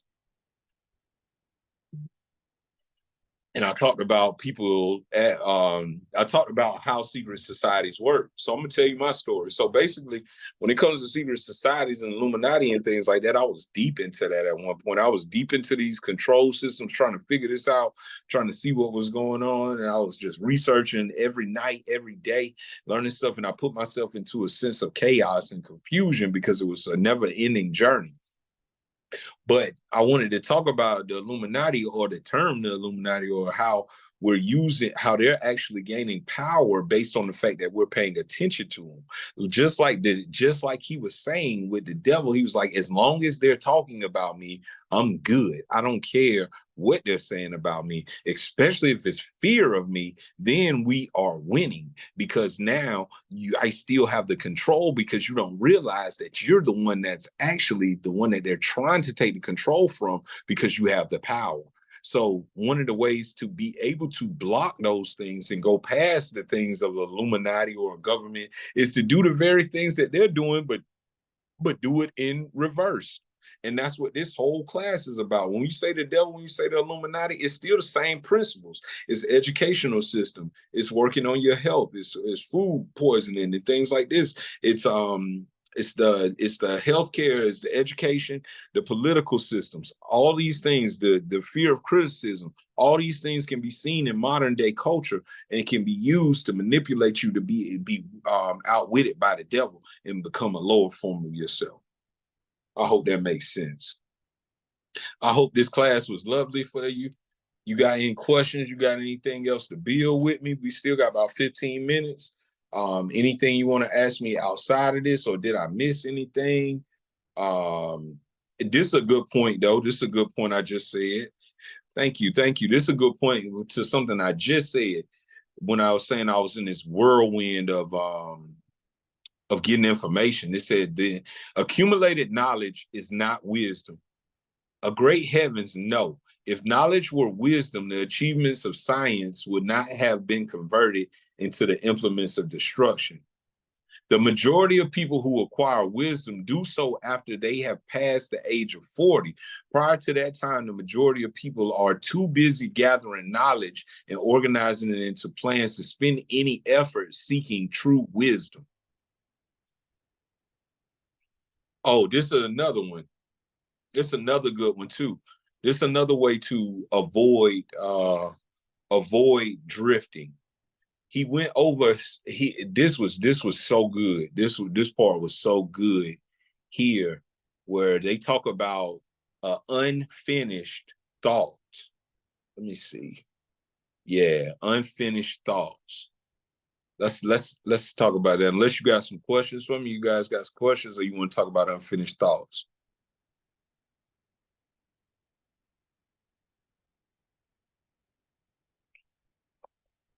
Okay, let's get it. Unfinished thoughts.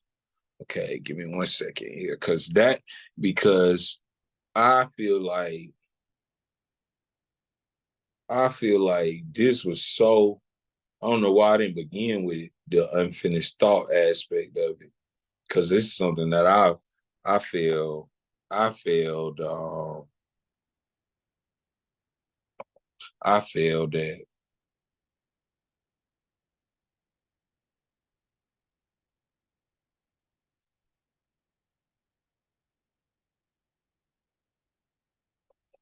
Hold on, here we go. Unfinished thoughts.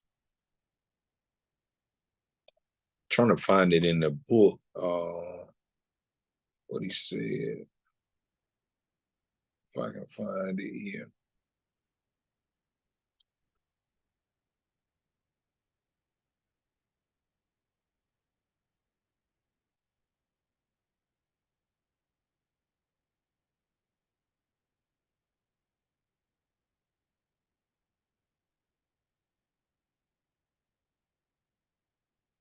Okay. Well, basically what he was saying was about unfinished thoughts and how they can affect our with us creating our reality. So the way that he says it is basically like, let's see if I can break this down. Like, you will think of a certain thing that you want to do. You'll put thought forms behind it. You'll put ideas behind it, and then all of a sudden you just let it go. Now, when you unfinish these thoughts or repress these thoughts, it ends up showing up later in life, but it shows up in a negative form because it wasn't finished by you. So basically what he says is anybody that is left with a thought that's unfinished, a thought that's undone, then he's able to put them into, he's able to be the one to finish the thought. If that makes sense. If that makes sense to you.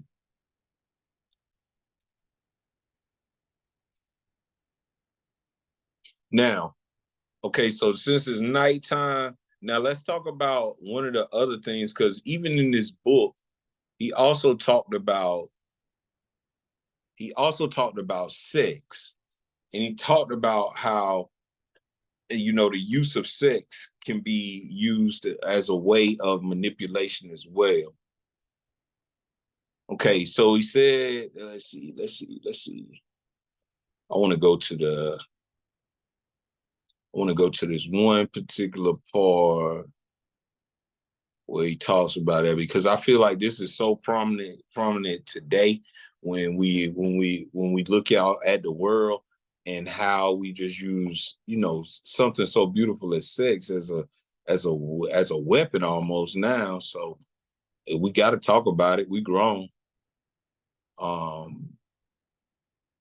Okay, here you go. This is where you're at. We got enough time here. Okay, this is what they read in the book. Y'all want to talk about sex real quick? Yeah, look at me being immature, laughing about it. But okay, but let's go into it. So he said, let us dismiss in the public school system and go back to the churches for a moment. Okay, hold on. He said, okay, so he says, but I have never heard any of them tell me what sin is. He's never heard anyone tell him what sin is. Will you give me some light on this subject? Boom, here it is. Sin is anything one does or thinks which causes one to be unhappy. Human beings Human beings who are in sound physical and spiritual health should be at peace with themselves and always happy. I don't know about always happy. That's kind of extreme. Any form of mental or physical misery indicates the presence of sin. Name some of the common, and then he asked him a question. He said, name some of the most common forms of sin. It is a sin to overeat because that leads to ill health and misery. It is a sin to overindulge in sex because that breaks down one's willpower and leads to the habit of drifting. Then he went on to continue to talk about that. And he says, and then he because we talked about auto intoxication before that, where you eat too much or anything like that. So indulging in anything too much is basically the sin, not the particular act itself. And then he said, I never thought of auto intoxication as being one of the devices to control people. Okay, went and said, well, and then the devil said, well, take the desire for sexual expression. Now there is a force with which I master the weak and the strong, the old and the young, the ignorant and the wise. In fact, I master all who neglect to master sex. How can one master the emotion of sex? Now, this is the question that he asked the devil. How can you master the emotion? Because once again, this is something that has held people back and can be used to you for against you, even though it's the very way that we were born. Come on now. Think about that. That's the very way that we came to this planet. So it's not a sin in itself.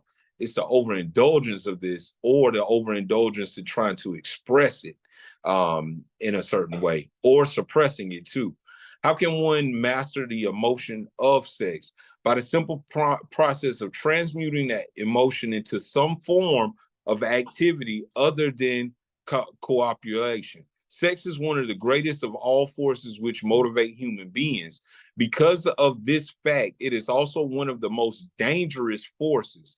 If humans would control their sex desires and transmute them into a driving force with which to carry on their occupation, that is, if they spent on their work one half of the time they dissipate in the pursuit of sex, they would never know poverty. They would never know poverty. Do I understand? Then he said, do I understand you to imply there's a relationship between sex and poverty? Who doing that?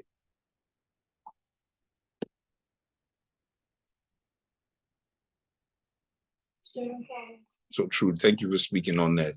Yeah, so that's one of the things that we have to realize, like, it's part of our nature. We can't skip over certain things. A lot of people don't like to talk about this, but he says, do I understand you to imply there is a relationship between sex and poverty? Yes.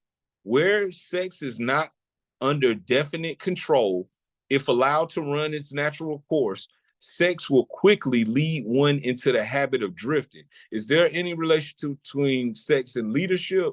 Yes, all great leaders in every walk of life are highly sexed, but they follow the habit of controlling their sex desires, switching them into a driving force behind their occupation.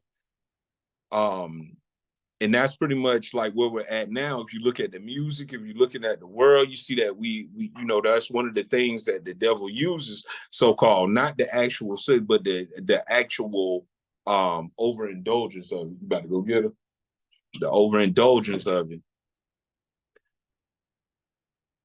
So then he says, Why does the world look upon sex as something vulgar? And I'm just reading this. I know I'm on the sex topic, but that was a good point to make when I seen it. Because of the vulgar abuse people have made of this emotion, it is not sex that is vulgar. It is the individual who neglects or refuses to control and guide it. Do you mean by your statement that one should not indulge in the desire for sex? No.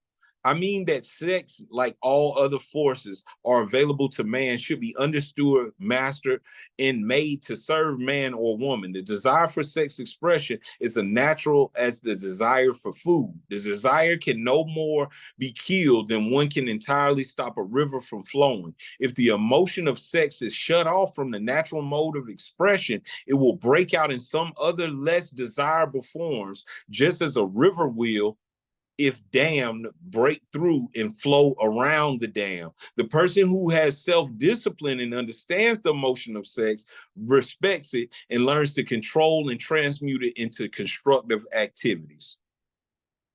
Y'all got me? Y'all still with me on that one? Powerful creative energy. That's right. That's right. That's right. Powerful and creative energy.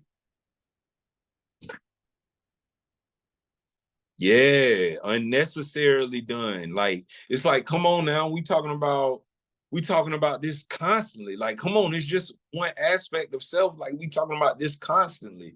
But what it says is it basically like just what damage is there overindulgence of sex? Here's his answer. The greatest damage is that it depletes the source of man's greatest driving force and wastes without adequate compensation man's creative energy. Just like someone said, the creativity aspect of it. It dissipates energy needed by the nature of maintaining physical health. Sex is nature's most useful therapeutic force. It depletes the magnetic energy, which is the source of attractive, pleasing personality. It removes the sparkle from one's eye and sets up discord in the tone of one's voice. It destroys enthusiasm. This is if it's overindulged, basically. Control sex. So he says, so then he goes into control sex. So control sex supplies the magnetic force that attracts people to one another. It is the most important factor of pleasing personality.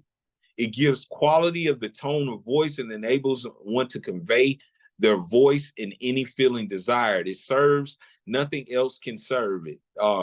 It keeps the nervous system charged with the energy needed to carry on the work and for maintaining the body. So that's basically what he just broke down with sex. And like you were saying there, Keon, where it's just overindulgence of it, it's another way of the devil. And then he just basically goes in, it's just as necessary in maintaining the health for one to understand and properly use the emotion of sex as it is to keep the body sewer system clean. Both subjects should be taught in schools. And then he went into unwarranted, because after he said that, so he said about the food, then he says all these things. Oh, and then this is the next one. And this is perfect for the trolls. Like, anytime you see a troll, think about this when you see the troll, because I read this earlier today and I thought about it in modern times. This is another way that you can avoid drifting. And people really need to see this, and people really need to use this one. The habit, it will be, okay, so it will be a great surprise to many people to learn there is so close a relationship between thinking and sex emotion. Tell us now about the third appetite, and let's see what it has to do with self-discipline. Like someone said earlier, discipline. Like the three things he said was discipline, and discipline of the sexual energy, and discipline of your diet. And then the next thing he said, the habit of expressing loosely organized opinions.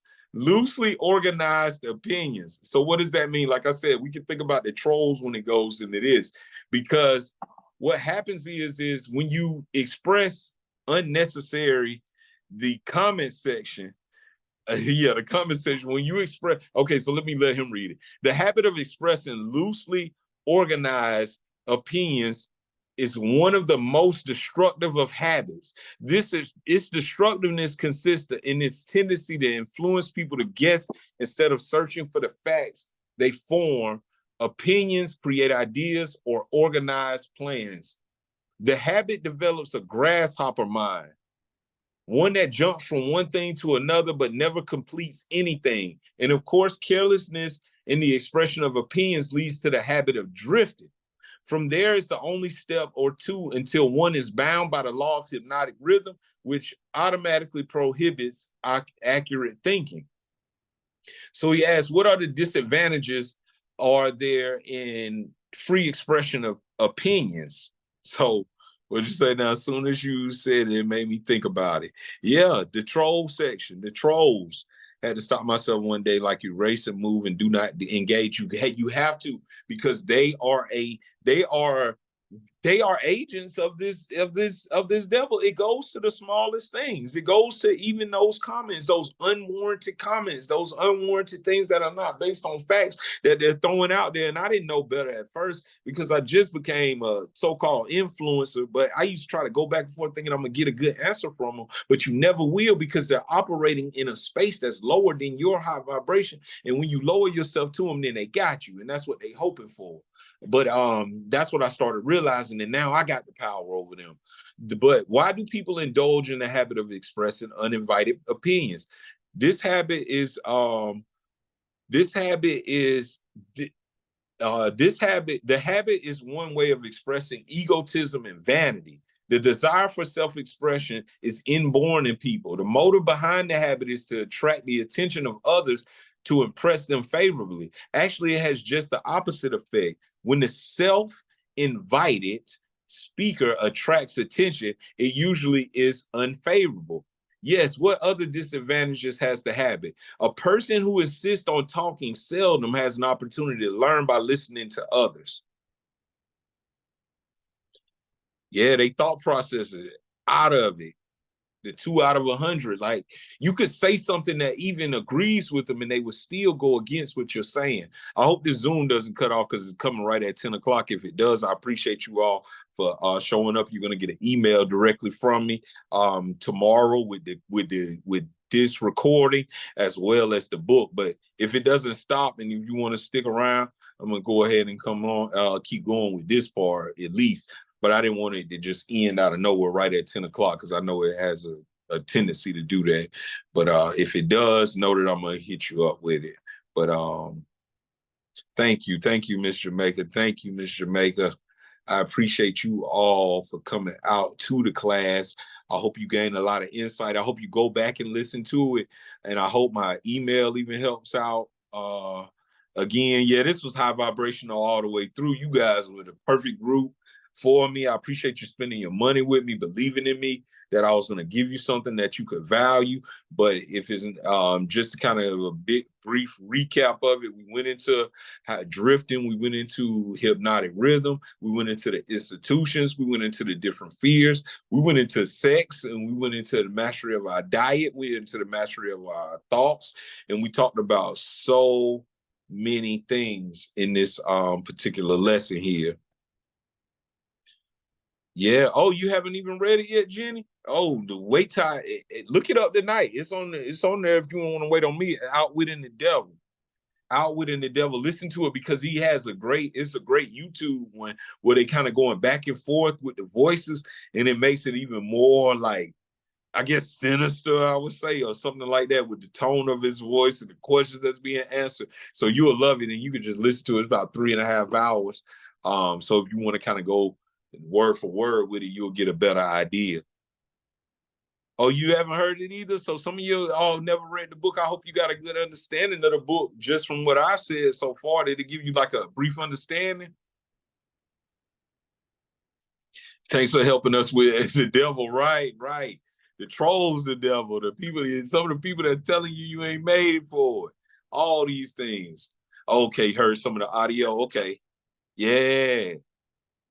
Oh, you've been taking notes. Okay, perfect. So you really came to class prepared. I appreciate that. Yeah, we taking notes on this so we can remember like these certain things. But let's go back to that real quick before I go, because I see they didn't stop it. Yeah, no problem. Let's see. What about people who, okay, here it go, and I'm gonna end it on this. This is just funny to me though.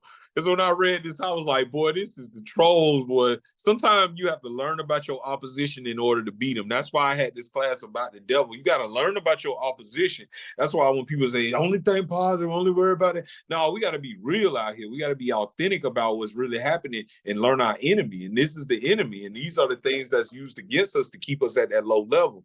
But here, this one funny right here. This is the question he asked him. He said, what about people who volunteer their opinions by expressing them in writing, but they also suffer by lack of self-discipline? He said exactly that part, because that's what the enemy does. The enemy studies us every day. The enemy watching me every day. The enemy is on every time I say something. The next thing I know, they popping up out of nowhere with they trolling comments. But here we go though. Just one last point with this. With their opinions. One of the worst pests on earth is the person who writes uninvited letters. Now they talking about letters because it's 1938. They talking about letters because it's 1938. But what I'm talking about is actual comments and comment sections. So one of the worst pests on earth is the person who writes uninvited letters to people of prominence. Men in public office, moving picture stars, men who have succeeded in business or written a best-selling book, and people whose names appear often in the newspaper are continuously bombarded by people who write letters expressing their opinion on all subjects. So basically giving an unwanted response to some way your answer wasn't needed. You just tell me about myself and I didn't even ask you that. You know what I'm saying? And they said, but the writing of uninvited letters is a harmless way of finding pleasure through self-expression, is it not? What damage does one do by the habit? Habits are contagious. Every habit attracts a flock of its relatives. The habit of doing anything that is useless leads to the formation of other habits that are useless, especially the habit of drifting. But that is not all the dangers associated with the habit of indulging in uninvited expressions of opinions. The habit creates enemies and places their hands dangerous weapons by which they may do great injury to the one who indulges in it. Thieves and confidence men and racketeers pay big prices for the names and addresses of the writers of uninvited letters. Knowing as they do, the writers of these letters become easy victims of all manner of schemes that result in the loss of their money. They refer to the writers of such letters as nuts. If you wish to know how the foolish people are who write uninvited letters, read the nut column of any newspaper, the column in which the paper published the voluntary opinions of its readers, and you will see for yourself how the writers of such letters antagonize people and invite opposition from others. Boom. That's basically just saying they writing all these letters, they're not doing nothing but putting themselves in a worse spot because they're creating enemies. The nut column, that's what he called them, the nut column, the crazy column in the newspaper. Now, this is how we're going to end it. I'm going to end it on this last line where he kind of just gives a motivational speech at the end here. And this is how I want to end it, so you'll know your power and know your ability. And this is the last part right here. So this is the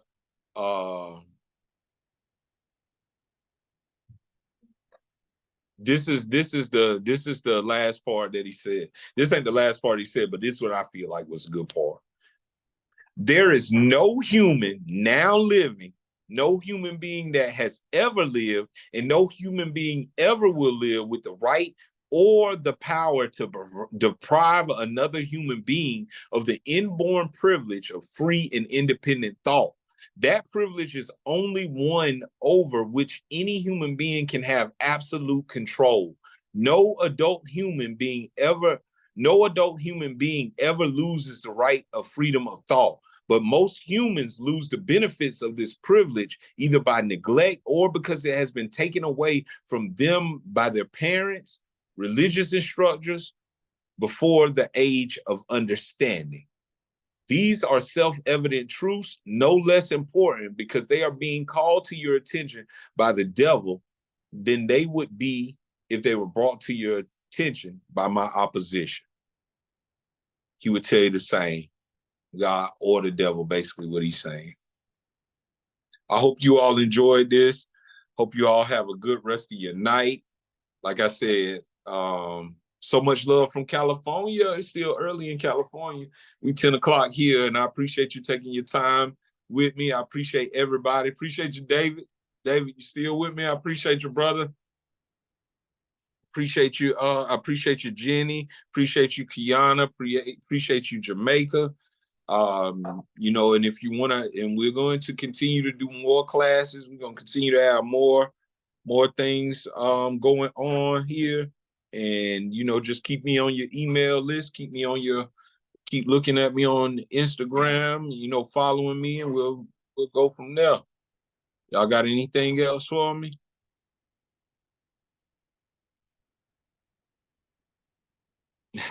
Thank you. Thank you. I like that too. I like that too. Thank you. Thank you. Thank you, Miss Lucy.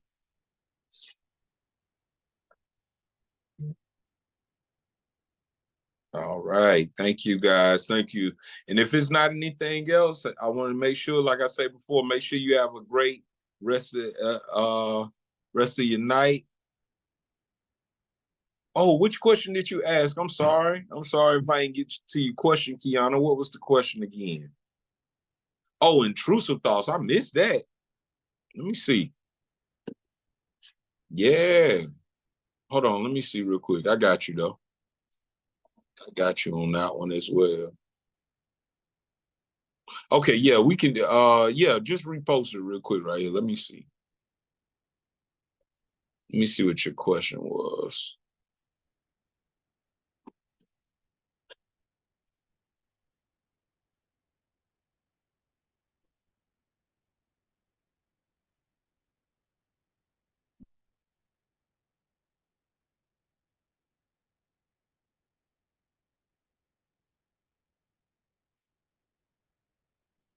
Oh, you sent it to me directly on the DM or what? If you want, you can send it to me on Instagram and I answer to you in privately. Oh, on here, okay.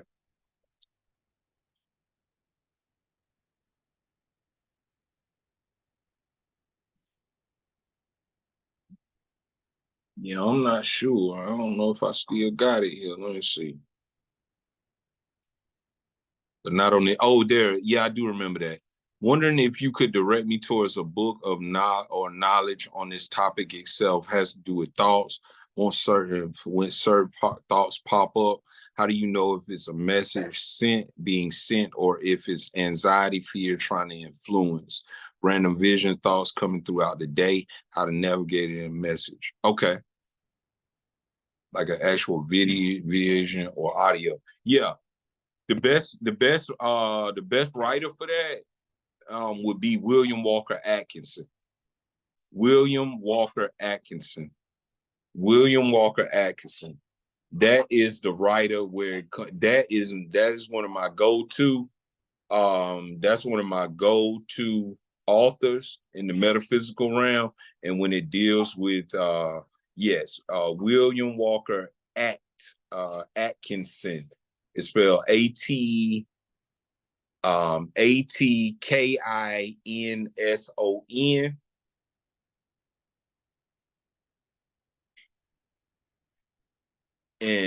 when you look up his work, I'm trying to see if I can find where he talk about overcoming those thoughts and knowing the differences between the two. He got a so probably the okay, here it is. Yeah, this is the one. It's called Thought Vibration. Yeah, Thought Vibration.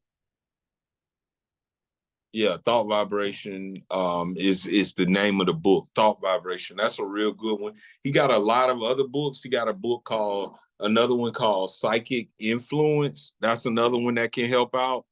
Psychic Influence, and maybe going into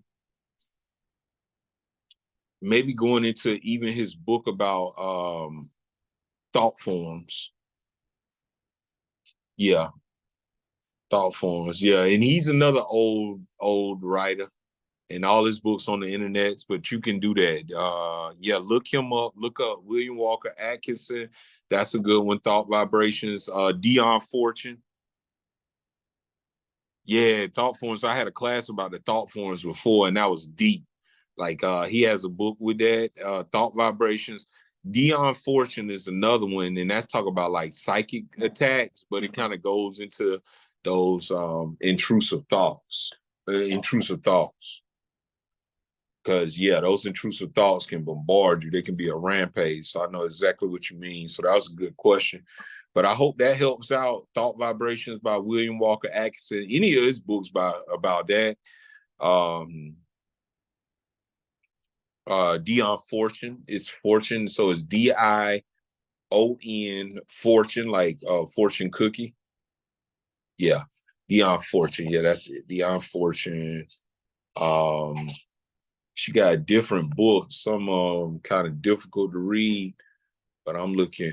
But the one you want to look for is Psychic Self-Defense. Yeah, Psychic Self-Defense. That's the one.